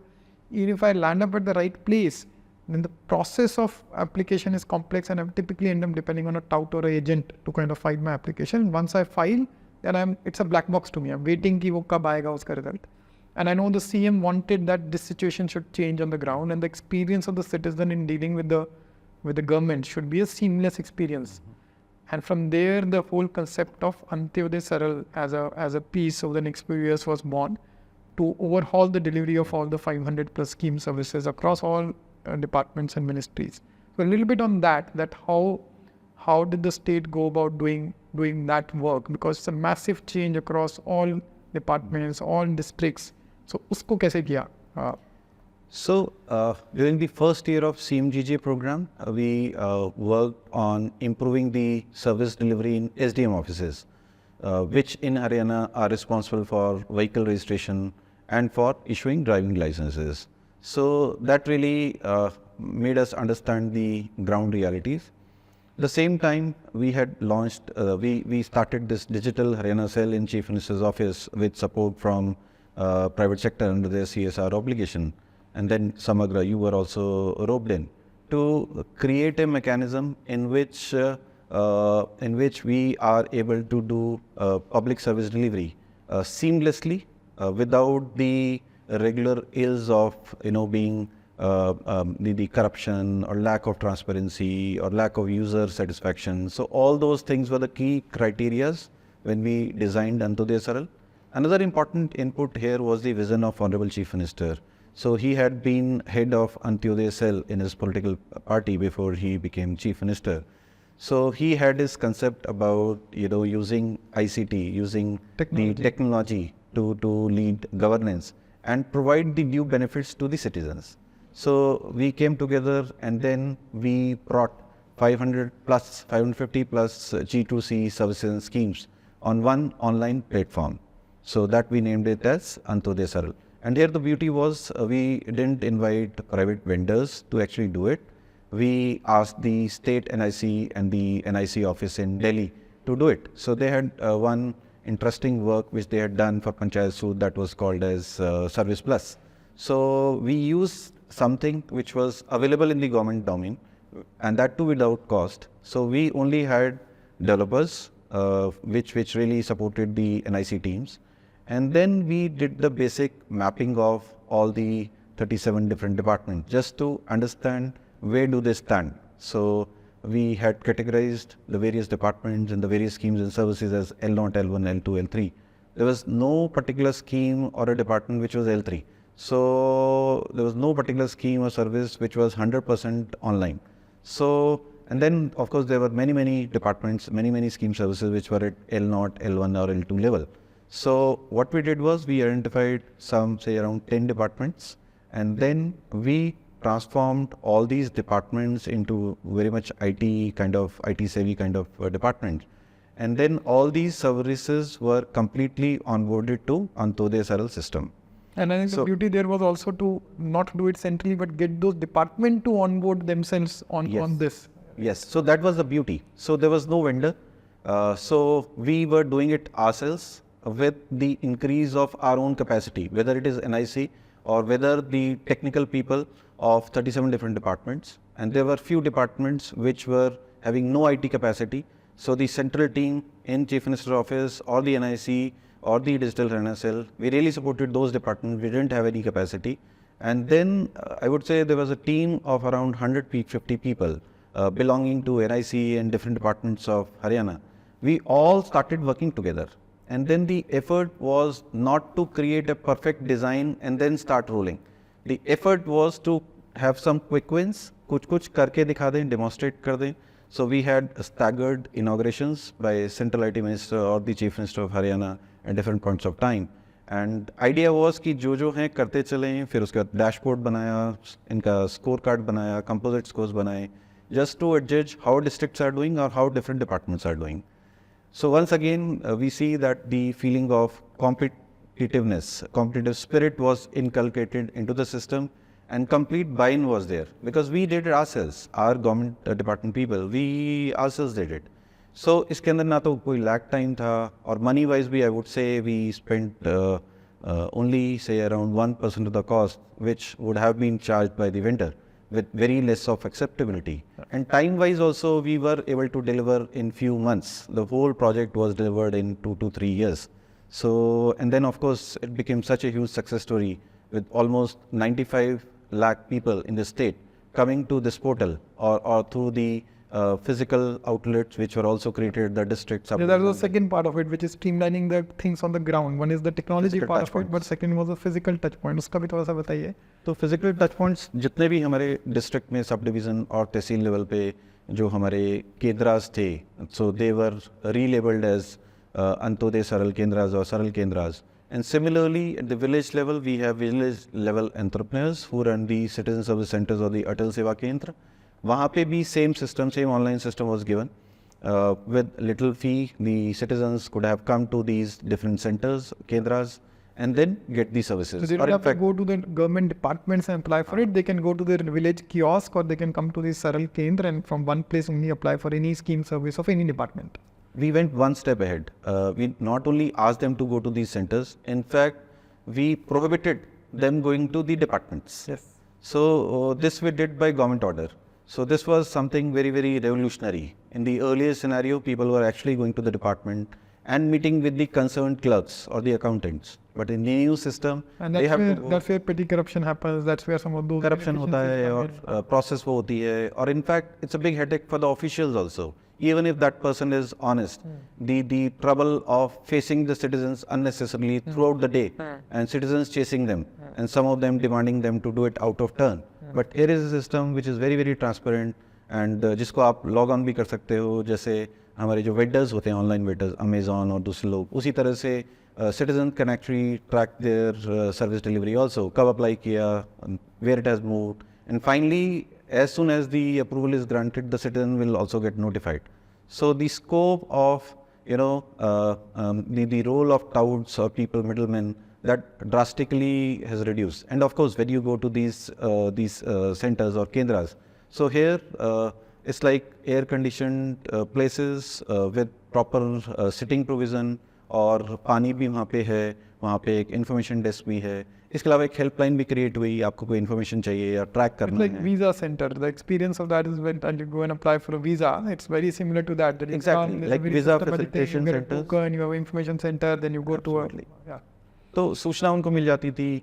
And then of course, if there is a delay in delivery of these services, then we used to create tickets, and then it became the responsibility of the departments concerned to address those grievances. And we used to really track that very well. And then composite score में account for करते थे. Performance of department, performance of these kendras, and similarly performance of departments when tickets are actually created. With the result that the various government departments, the various functionaries, they became accountable to the political leadership, the top bureaucracy, or to the people at large. So this really, in fact, one more thing we started doing was to have department-wise scores and the district-wise score, and these were put in public domain through our websites. So the beauty is that we can actually see the performance of different departments. In fact, here is a way in which the seemingly uncomparable departments, say agriculture and say transport department, now we can compare them on the Saral score.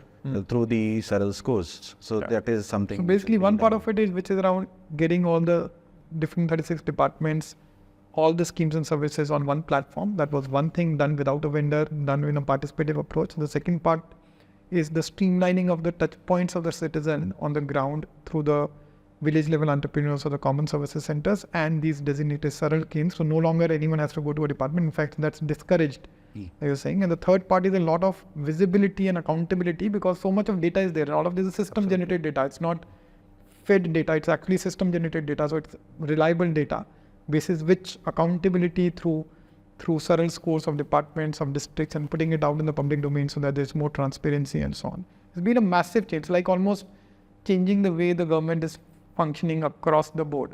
And it got a lot of recognition also later. Haryana became number one in the citizen-centric governance index that came from the Government of India. So it was number one, and I think the second state there was Gujarat. It also got the President's Award. I think you went and received it. We got Digital India Awards, we got Indian Express Leadership Award, multiple national level awards we got recognition. The ranking also, we were undisputed number one in terms of service delivery through web means. So all these things were definitely done. But here once again I would like to highlight the same thing, the competitive spirit. Yes. So rather than punishing those who are not working, if we just start appreciating the people or the departments who are delivering, that has a very good effect on the people who are not delivering that well.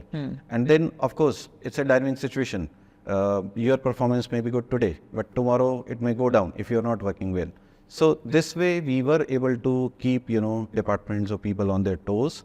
And several departments used to really, and districts also, they used to take pride in saying कि हमारा लगातार rank top 3 में रहता है, that kind of situation.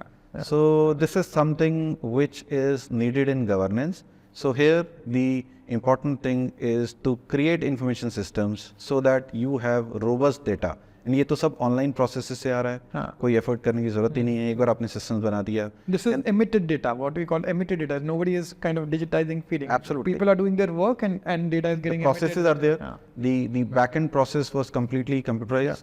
So if I remember it correctly, more than 20,000 or 25,000 people in government sector working on this Saral platform to deliver services to people of Haryana. So this was the vision of Saral, of Honourable Chief Minister, to actually empower the citizens or the beneficiaries of different government schemes, which we did. And here also the CMGGAs, the Chief Minister of Good Government Associates working at district level, they really helped us by being our extended arm and supporting the district and sub-district officers to get it delivered. आपने इतने सारे हमने transformations की बात करी and you talking about competition being important thing, data being important thing, but combine all of it, if you were to kind of step back and say, if you were to talk about change management inside government, what are the 3, 4, 5 principles that come out of it? One is what you talked about, which is competition, but just if you were to kind of put it all together, and if you were to pick up a new transformation, what are some principles you will definitely apply based on the learning that you have had so far? So before I come to this, I would say the systems thinking is something which is very, very important in a public sector, which is missing several times. Yes. So in most places, I would say, or in many places. So here, what is happening is that we resort to personality-based administration. One officer comes, वो अपने हिसाब से काम करता है, कुछ अच्छा काम होता है, but as soon as she leaves, something, everything goes back to the same situation.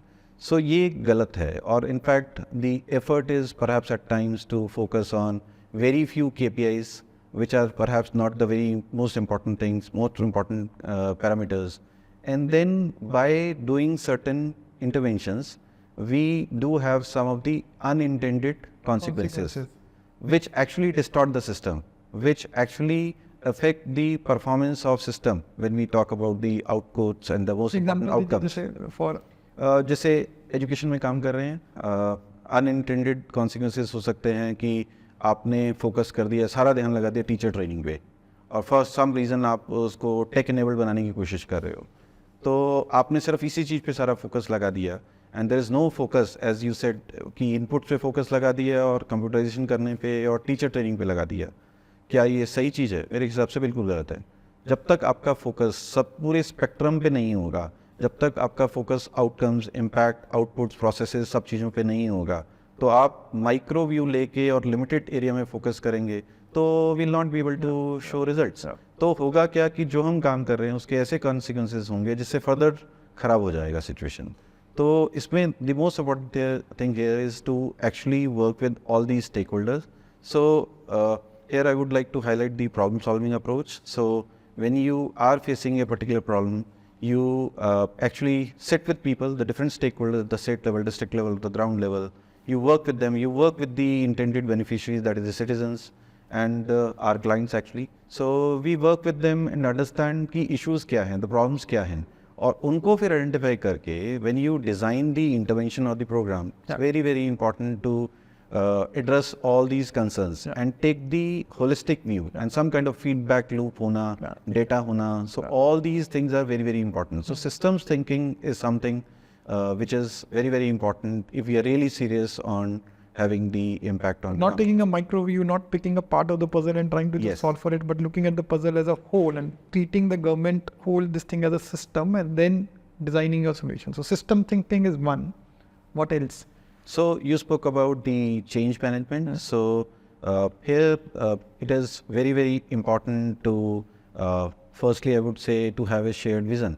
So the problem with our many of our programs is when we start delivering it, we think that it is a program of a particular minister or a particular officer. I think that is something which should not be happening.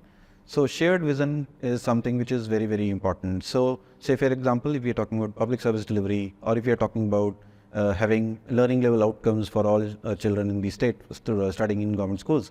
So it is very important that right from the top, from Chief Minister to Education Minister to Education Secretary to Director of Education of Elementary, Secondary, and then DEOs, district level officers, block level officers, the principals, the teachers, and then the parents and the students. They should all be on the same page that quality education has to be important, learning has to be fun, there have to be learning level outcomes and road-based learning now. जब ये shared vision होगा, similarly I worked in health sector, so there the shared vision was the pregnant women, the women should not die because of childbirth or pregnancy. Similarly, the infants, everyone should be given fair innings. And so, I think sometimes it's kind of, it's not easy to get that share, but it's assumed, but everyone talking the same goal, everyone talking the same kind of objective in such a massive system is itself a task. It doesn't happen on its own. It doesn't happen by just saying and you start focusing on the intervention. To really reiterate it again and again and again, communication becomes important. Two-way communication. Yes. But my feeling is I've been very lucky, fortunate. We have been able to partner with various organizations. And then, of course, the citizen-centric. We have been citizen-centric whenever we work and getting the right people and making the right teams. And my feeling is that it doesn't take too much of time. It's like a mental block. If we are able to, work with our own mental block, and if we are willing to collaborate, if we are willing to work together and talk to people, talk to different stakeholders, and talk to our own people, the people who are working in our own departments. Once we do that, the assumption should not be that everyone is bad. That shouldn't be the perception. Rather, I would say that everyone is good unless proven otherwise. So if we work with that kind of positivity, attitude, and if we sort of collaborate, work together, slowly and slowly, maybe in the beginning, one feels like that one is fighting the battle alone. But जैसे कहते हैं ना कि आप तबीयत से पत्थर को उछालो तो पूरा कारवां आपके साथ बन जाता है और लोग साथ आ जाते हैं. तो धीरे धीरे what you realize is that we get support from very unexpected quarters. So मैं बेटी बचाओ की बात करता हूँ. I think amongst all the projects which we have discussed today, the most difficult, or I would say something beyond imagination, was to improve sex ratio of a difficult state like Haryana. तो सबसे मुश्किल project था.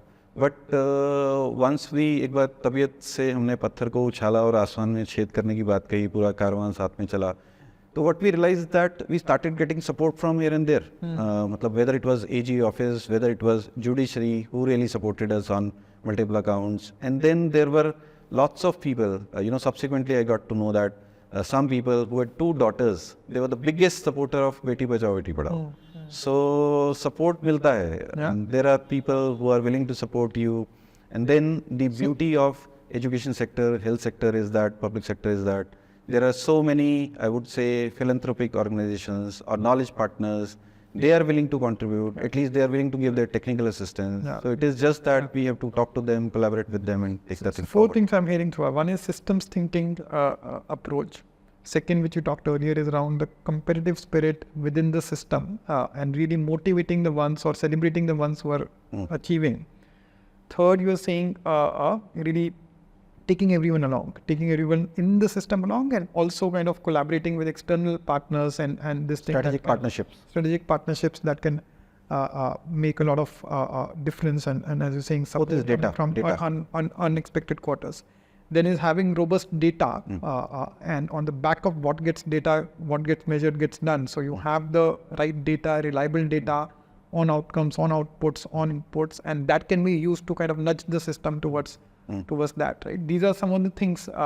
Anything else that, and of course you talked about the shared vision. That's the fifth thing you talked about, that everyone kind of having that common vision of where we want to get to. If some of these things kind of can come together, then a lot of changes. We can do anything. We can do anything. That is the lever, which can really make things move if we have all these ingredients. Very, very interesting and can't agree more is what I can say on these things.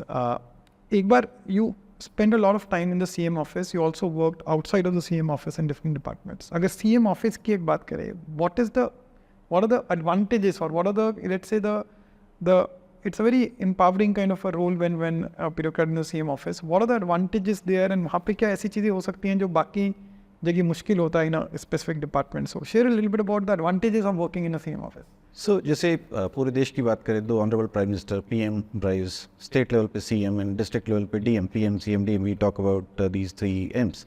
So if we talk about the middle M, that is the Chief Minister's office. So this is the place where is the fulcrum of all activities within the state government. So all districts, all departments, they look towards the leadership of Honourable Chief Minister.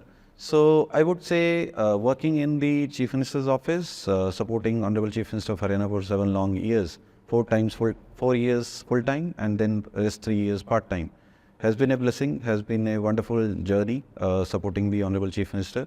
So the huge advantage here is that one has to really understand the vision of Honourable Chief Minister. And I was HOD level. I was head of the department level while working in CM office.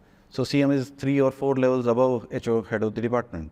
So very quickly I had to think like, I cannot be a CM, at least in this life, but I have to think like a Chief Minister, what he should be doing, what should be his vision. Of course, lots of meetings, one-on-one meetings also happen where we understand, the Chief Minister's vision, his thought process, what he's wanting. And then the bureaucrat has the experience of working in the system.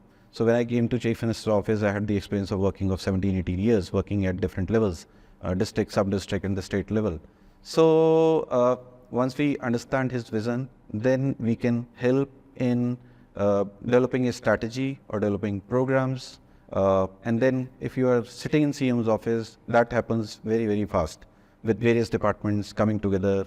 And then eventually when we talk about the implementation, so one is setting priorities right, having the right kinds of programs and intervention, and finally driving the program also. So programs are actually implemented by the different departments or the districts, but the Chief Minister office can really help by ensuring that everyone is working in the right direction. So competitive spirit, looking at data, and asking the districts or departments who are not working to actually work well. So I think this is one huge advantage wherein that you have access to the Chief Minister and therefore you understand the thought process much better, and you have a leverage on the departments also because the departments are looking to take cues and looking to kind of this thing from the CM office. There's another element aspect which also is coming across in a lot of work we talked about, which is things which are cross-cutting across departments. Absolutely. So Antyodaya-Saral being one huge example where all 37 departments were became subsequently very difficult to do that from one department. So every department, as I said, there were several departments, 10 to 15 departments who had no or very limited IT capacity. So these departments, there was no need. They were very small departments, many of these departments. So there was no need to create that kind of capacity within the department. That would have been gross misuse of public funds. So that is one. Antyodaya-Saral, CM saying that Antyodaya is important, public service delivery is important. And then we, if we are in CM's office, it is very easy to strike partnerships also with both the stakeholders within state government or external stakeholders, even the central government. So that also comes naturally. If we talk about Saksham, Haryana, I still remember the discussions with Honourable CM when we were sort of shaping up the program. So wherein we both found that we both had studied in government schools, and we both had understood very well that the quality of education in government school is not good. So what can be done, how it can be done. So that discussion can happen mostly if you are in CM office. And then of course rest is history. We came up with the Saksham, Haryana. Beti Bachao, Beti Padhao. Again, a cross-cutting thing which requirement. Cross-cutting. Police, districts, other people to kind of collaborate, Health, police, the district magistrates also. Say for example, if this particular Beti Bachao thing is driven by only health department, which is actually their baby because the enforcement of laws, these two laws is done by health department. But they will find it extremely difficult because the collaboration from police, support, from the prosecution, AG office, districts, and plus, so it's like CM office. It becomes a focus. I would say that working on all these projects from CM office is something like becoming a delivery unit, where you actually deliver results. You're actually not doing anything. You are sort of supervising, strategizing. You are monitoring on behalf of Honourable Chief Minister, but things get done, things get delivered.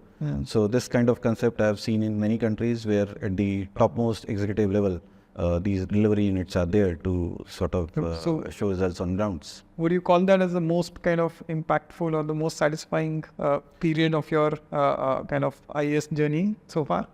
I would say one of the most satisfying journeys because I would say working as sub-divisional magistrate or district magistrate in 4 different districts of Haryana was also very impactful, where the focus was more on implementation rather than designing the programs and getting in direct contact with people, and then gaining the confidence that you can work at a very senior position. I still remember when I was completing my training. So my deputy commissioner, I was doing training in Sonipat district. So at the end of the training, I asked for my deputy commissioner's advice as I moved on to become the sub-divisional magistrate. He said, Rakesh, now you you become father of lakhs of people. So you are responsible for their welfare, their security, their safety.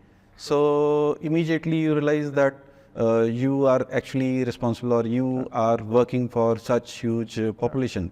So this kind of confidence of dealing with law and order situation, dealing with situation where we have to take support from people or the panchayats or the people working at the ground level, cutting across at times various party lines.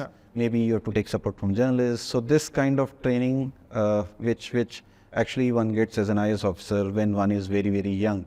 So I think that is another very important, I would say, journey so far. Another one being, Gaurav, one very important, I would say, one of the most satisfying tenure of mine has been to work as Mission Director of National Health Mission in Haryana. So when I went to Johns Hopkins University, I studied public health. When I came back, I was bubbling with ideas. There were so many things which could have been done. So those 3 years working from health department, it's not that all projects will require the support from the, of course, if you get support from Chief Minister office, that is, icing on the cake. But the department itself, if they are geared up, if we have a very, I would say, agile team, if we are willing to partner, if there are people who are supporting you, youngsters, various teams, various knowledge partners, we did wonders. We improved infant mortality ratio by 5 points in a single year, which is kind of a record for such large geographical area. You talked about many things about your stint at Johns Hopkins University. That's something, a provision that the civil services provides, that at a mid-career level, you can actually go out, you can study, you can develop some expertise in a university and you come back. And I've seen many IS officers making use of that and doing that. To just explain what does the kind of civil services as in terms of rules kind of suggest and promote, and how did your decision to go to Johns Hopkins, because you were from an engineering background and you're going to public health and doing your PhD there. So thoda uska bhi bataiye, your stint at Johns. So Gaurav, it's very interesting. I used to hate biology during my class 11, 12, and I was really interested in mathematics, all those subjects. So, and there was another friend of mine who was really interested in biology. So he went to Delhi College of Engineering at that point of time. I went to IIT Delhi, but chose a very wrong department, I would say. I chose chemical engineering department, which was not up to my liking. Unfortunately, the lack of awareness or lack of systemic counseling which had to be provided by the institute, that was lacking. So I was a very good fit for a course at that point of time, which was a 5-year course, Mathematics and Computers Application. Yeah, MCA. MCA it used to be called. It ran for several years. Now it is Mathematics and Computing. Yes. It is the name has been changed, the formatting has been changed. So I was a best fit for that particular department, and I could easily get it because of my high rank in the joint entrance examination. But I somehow took chemical. I could have got mechanical also in other IITs, but I thought Delhi is my home, so I should go to IIT Delhi and study chemical engineering. So that was a very wrong move. तो क्या किया फिर आपने तो 4 साल कुछ नहीं किया. 4 साल after first year, chemical engineering never enthused me. So I picked up lots of leadership positions, both at the hostel level and at the institute level. I was mess secretary of my hostel. उस time पे best mess secretary award भी मिला, लेकिन मैं hostel में किसी को बताता नहीं था. वो बोलते थे कि खाना तो इतना गंदा खिलाया और बेस्ट mess secretary award मिला. So I realized कि my organizational skills were very good. वो सब हुआ. उस टाइम पे ये भी था कि I wanted to be an entrepreneur. तो वो भी feeling चल रहा था. उस टाइम पे one of my close friend who was with me in that entrepreneur journey which never took off. So at that point of time, his cousin, sister, Mrs. Punya Srivastava, who is currently Additional Secretary in the Prime Minister's office. She was the first IS officer whom I met. She had just been selected that particular time. So I met with her IS father, IRS mother. That was my first exposure to meeting top bureaucrats of the country. So I was really inspired to understand from how they are working for nation's development. And that business thing was not coming up well. So I thought of... This is after IIT or while you were still at IIT? After completing, 1 year after completing IIT. So I started preparing for civil services. And as I said earlier also, Mr. Ayodhya Das, who as a principal was in public service, but really inspired me to, do good for people, being a public servant. So I think because of these influences, and of course the influences of, I would say, my parents, my teachers, who really shaped me up during my school days. So because of all this, I thought I should take up being a civil servant as my career choice. तो IAS में आ गए और बहुत अच्छे अनुभव रहे and you know. Johns Hopkins कैसे हुआ उसके बाद? हाँ, ये भी बहुत interesting है. As I said, I used to hate biology, but over the years, while working in the IAS, I started at the district level. I was in a district called Karnal. So there I took up the beauty about the office of district magistrate is कुछ भी pick up कर लो और champion करो cause और उसको आप कुछ कर सकते हो.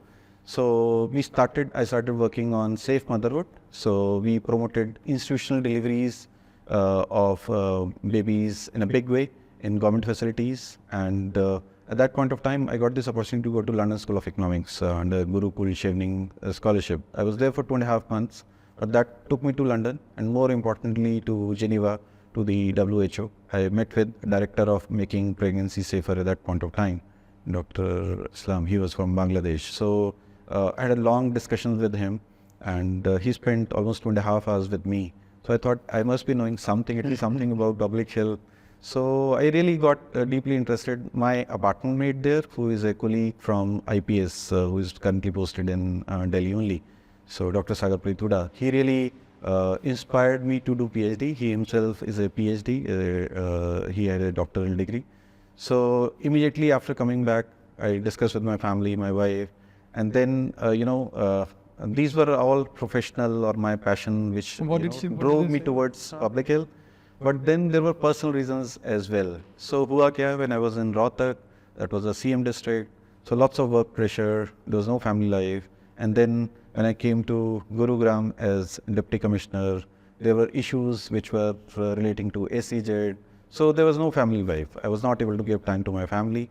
And then I had done lots of district postings. तो उस टाइम पे I discussed with my family. My family also said कि अब ये टाइम तभी मिलेगा जब बाहर जाएंगे. कहीं यहाँ से निकलो और कहीं जाते हैं US गए, and then of course I chose the very best Johns Hopkins University to pursue my passion in public health with focus on maternal and child health care. So your own kind of interest in public health combined with the family's nudge to say that we'll get time with you if we are outside of this thing, that's what got you there. And yes, 3 years. It was, of course, I was a student, doctoral student in Johns Hopkins University, but I was working more like an office-going person. So I used to work from Monday to Friday. I used to start my day early, 7 a.m. to say 7 to 8 p.m. But weekends were free, long weekends were free. The long holidays used to spend together time. You had kids also? My kids also, who were doing schooling. So, and then of course we went to different parts of the United States of America. So very good family life we had. So it was a good mixture of both, learning new skills, having new knowledge, and then spending time in US. And then it was very empowering and liberating, I would say, because as an IAS officer working in districts, we had the luxury of having support of so many people.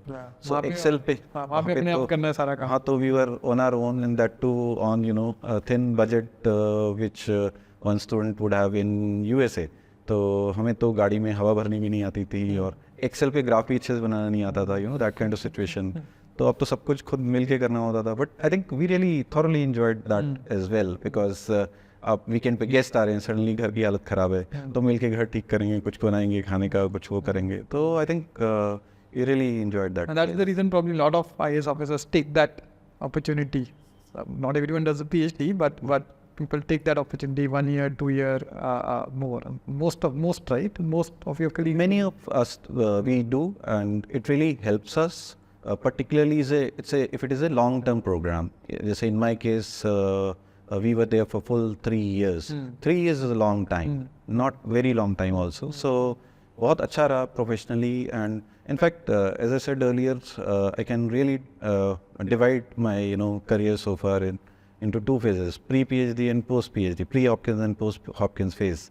So, in pre-Hopkins phase, there's a lot of madness and less of method. So after PhD, madness तो और बढ़ गई, but method थोड़ा improve हो गया. Method पहले भी था. So, and then of course, I think I personally became more trusting in the sense to partner with people, to collaborate with people. I was like that earlier also, but एक और चीज़ हुई जो होता है ना कि बहुत लोगों को सिर्फ डेवलपमेंट सेक्टर का जार्गन लैंग्वेज आती है, कंसेप्ट पता होते हैं। जो हमारे कुलीग्स हैं उनको आईएएस का सरकारी भाषा वो सब पता होता है। But you know I consider my self lucky that I can understand both the words, and I think it is my mandate, it is my calling to bring both of them together on the same track. And here this helps a lot. It really empowers us to do better and to have better span of control, and having large teams who can really help us deliver. आपने district postings की बात करी, गुरुग्राम, रोहतक और DC in many districts इन हरियाणा। तो एक urban district like Gurgaon, जहाँ पे एक अलग ही सेट ऑफ चैलेंजेस हैं, एक अलग ही वहाँ पे मतलब it's cosmopolitan place and so on, versus rural kind of posting Karnal and many other places. What's the difference? मतलब यहाँ पे बिकॉज अगर आप गुड़गांव जाएंगे तो nobody would probably know who the DC is also, most people wouldn't, but where even in a rural place you are the kind of the CEO of the district in some sense. So वहाँ पे roles किस तरह से change होते हैं as a DC in these two different kind of settings? देखिए काम तो बेसिक सेम ही है, लेकिन बहुत डिफरेंट होते हैं both professionally and personally, personal life में, और क्योंकि personal life also is very very important. तो जैसे हम रूरल डिस्ट्रिक्ट की बात करते हैं तो I have been in Karnal, Rohtak, Kurukshetra, several districts I have worked at, Palwal also. So वहाँ पे क्या होता है कि काम करना ईजी होता है, people listen to you, you are respected more and you are seen as someone whom they should be listening to. तो वो एक फीलिंग बहुत होता है, और easily there are informal leaders or formal leaders, आप उनको engage करोगे, they will get engaged and they will listen to you and things get done. जैसे for example मुझे early in my career total sanitation campaign में काम किया, या जो भी जिस प्रोजेक्ट पे काम करते थे, हेल्थ में करनाल में किया, you can convene anyone, you can get them part of the thing and हाँ, तो आपको सुनते हैं। एक टाइम तो ऐसा था जब जैसी टोपी डीसी लगाते थे लोग वैसी टोपी लगाते थे ना, वो भी एक फेज था, बहुत पहले होता होगा, बट लेकिन एटलीस्ट रूरल डिस्ट्रिक्ट में आपको सुन लेते हैं। Urban districts I worked in both Gurugram and Faridabad, so ये बहुत कॉम्प्लेक्स हैं और इनका वहाँ का ओरिजिनल कैरेक्टर नहीं रहता, because people like in Gurgaon, people from not only all parts of the country but people from different other countries also live in Gurugram on a long serving basis. Faridabad also lots of labor, lots of senior management people come and run those industries which are there. तो उसकी वजह से वहाँ का कोई original character नहीं होता, सो penetrate करना मुश्किल होता है, उस तरह की आप रिस्पेक्ट कमांड नहीं करते। इश्यूज भी बहुत कॉम्प्लेक्स होते हैं, बिजली की, पानी की, इंफ्रास्ट्रक्चर, हर तरह की प्रॉब्लम ज़्यादा होती हैं, सो उस तरह से करना मुश्किल होता है। But on the positive side resources are there are big industry association, there are big RWAs who are actually willing to work with you if you listen to them.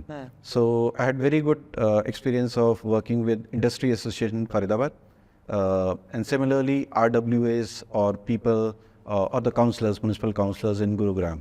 So when we started working with them, उनके साथ tour करते थे, उनकी सुनते थे, तो फिर पता चला कि ये जो लोग नहीं कोऑपरेट करते थे, ऐसा लगता था, बट दे स्टार्टेड कोऑपरेटिंग। जब उनको लगा कि उनकी सुन रहे हैं तो वो हुआ, प्लस साथ में these people, these associations, they supported us on many CSR projects also. Like for example, in Faridabad, I had a very small stint of 6 months, but one of the most successful stint, for the simple reason that these industry associations or other people, the people, philanthropic people of Faridabad, they supported us with 4 big projects. One was to run a de-addiction center, which was closed for many, many years.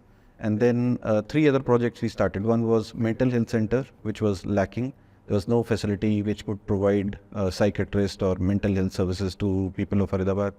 And there were 2 more projects. One was to do with vocational education for people with disabilities.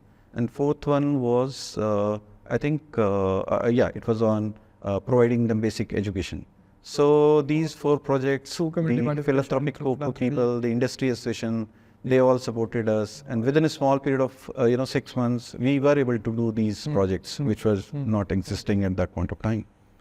One last thing. One professional, personal thing also. It's very, very important. So in our big, initial years when we were working in Kurukshetra, Karnal, these places, particularly Kurukshetra, I remember Mehem, Palwal. सो अगर बाहर खाने का मन कर जाए तो कोई restaurant भी नहीं होता था उस ज़माने में अब तो खैर ऑफ कोर्स बहुत सारे आपको जॉइंट सीटिंग जॉइंट्स मिलेंगे, वो सब होता था।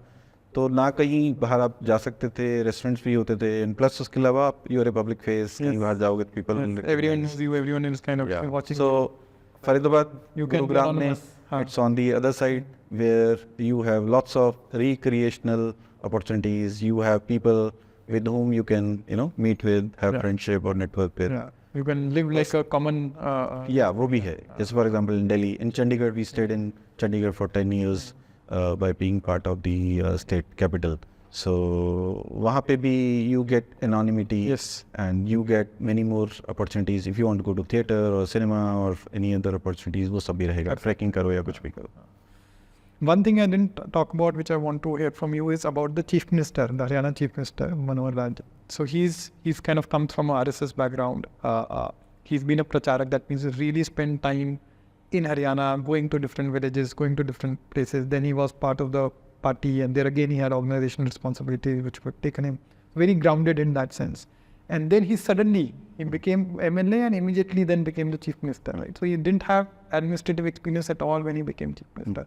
Of course, now he has been here for almost two complete, about 9 years. 2 terms, 9 years, right? So how have you seen him kind of, firstly, how do you see him? What do you see as his kind of strengths, or what you worked with him closely? तो आप कैसे देखते हैं उनको, और उनका evolution कैसा रहा है from in the beginning, let's say the first year or first 2 years when he was there versus now? And now you're not there, but let's say the last year that was in Haryana. What is the difference that you see in someone like him? So maybe you're right. He never worked with the government. He didn't hold any position, whether as part of bureaucracy or the political executive. That is correct. But while working as pracharak, as you said, he was leading different projects. I spoke about being head of Antyodaya-Saral. So he definitely has very good understanding of people's mindset, how they work, how they make savings, how they invest. These are basic things which are very, very important, which I think every Chief Minister or every MLA should understand. And then he had experience of working in private sector also, in accounts position or doing other projects. So that way he had lots of executive experience, not in government sector, but in private sector. So when he became MLA for the first time, and first time MLA he became Chief Minister in the year 2014, he didn't have the exposure of government functioning, but I think that is the role of Chief Minister's office also. He has ideas, he knew the ground realities. He told me many times, in fact, when we were speaking about CMGGA program also, he was saying that the people sitting in Chandigarh, they say certain things which he is not willing to believe because the ground level realities are totally different. So he was a person coming from, a grassroots level. तो उनको grassroots realities पता थी. दूसरी चीज़ एक और बहुत interesting है, perhaps not many people are not aware about it. So when he used to be roaming around with the Honourable Prime Minister, he was not Prime Minister, Mr. Manohar was not the Chief Minister. This is the year 96 I'm talking about. They were camping in Panchkula district. So he was, I think, at that time in charge of Haryana, and the Prime Minister at that time was in charge of 3-4 states in North India from the party's part of the country. So at that point of time, we didn't have laptops. The computers need to be assembled. So on Mr. Modi's saying, Mr. Manohar Lal, he procured one computer and it was assembled in his presence. And after Modi ji went away, Mr. Manohar Lal, he started working on computers. So before becoming Chief Minister, he was handling a different organizational capacity में वो जब काम कर रहे थे party के अंदर, तो उस टाइम पे people used to say that he has entire party in his computer.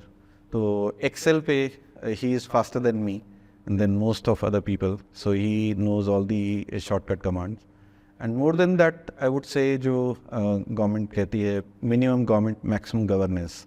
So he is person who really believes in this, who has understood the utility or the value of using IT in a big way. So you have everything. You have the basic knowledge, understanding of people, and then you know IT very, very well, its applications. So I think ingredients were there. The only thing missing was the real experience of working in the government. Administration. So there the role of Chief Minister Office and other people around him is actually to support him. Say, for example, the basic procedures, we were there to sort of, inform him how it works. And then ultimately he would tell us how exactly we should be doing. So over the years, of course, he took some time, which anyone will take, to understand the basics of administration. But now he has fully understood. So he has been shaping various schemes and programs in the state of Haryana. So that way I would say he has really evolved over the years. I've heard him saying one very interesting anecdote where he, after he was appointed Chief Minister, he went to the current Prime Minister, Mr. Modi, and then he said that now I've just become MLA and I've immediately been made Chief Minister. I need kind of support to kind of run the state. He said, you first became MLA and then became Chief Minister. I became Chief Minister without ever becoming the MLA, right? So it is, you're better off than me and you'll figure out your way. I think that's a thing that he has narrated a couple of times. Great. I want to just, in the end, want you to give a message to the youth, which is the primary audience of Sushasan. People who are kind of out there, young minds, ignited minds, their heartbeats for the country. What is your message to them?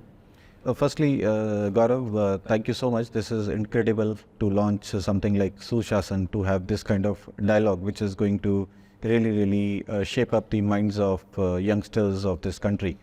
So I think I would say that a lot has changed in last 2-3 decades. So when I graduated, there were not many opportunities in public sector or social sector. I think the only option was to be an IAS officer or other one could join other services. But अब बहुत change हो गया है और बिल्कुल सही हो रहा है, because government alone cannot do it. So एक हमारे यहाँ mental block है कि आपको government पे होगे तो ही कुछ कर पाओगे. But I think now the things are changing a lot. So one can be part of private sector, one can be part of various knowledge partners or even academia who can actually support the government functionaries in doing things better. So I think public policy, social sector is very exciting, and I have the blessing of working with the youngsters, especially during last 12 years after coming back from Johns Hopkins University when I started my health sector posting. Since that time, I've worked with, I would say, hundreds and hundreds of youngsters who have really supported us in doing our big projects with their youth, with their enthusiasm, out-of-the-box idea, no baggage being with them. So they are the best people to sort of, make us feel younger also, and come up with ideas, come up with, different things, which really helps, and then supporting in actually, monitoring the entire programs. So that is one, that people should come, more and more good people should come to public policy domain. Another message I would say, at the spiritual level, I always ask youngsters, why do we come on this planet at all? So my feeling is that we come on this planet to do good to others. So I think public policy is the right area where we can do good to others, and we can earn our own livelihood also. So if we work for others, that gives us happiness. Giving gives happiness. And if we are only craving for ourselves, that gives us stress, that gives us depression. So if we are very selfish, if we are only self-centered, then it leads to depression. So I think if the youngsters, if they can pick up public service by coming to, contributing to the public sector or social sector, that is definitely going to give all of us happiness and take our country forward.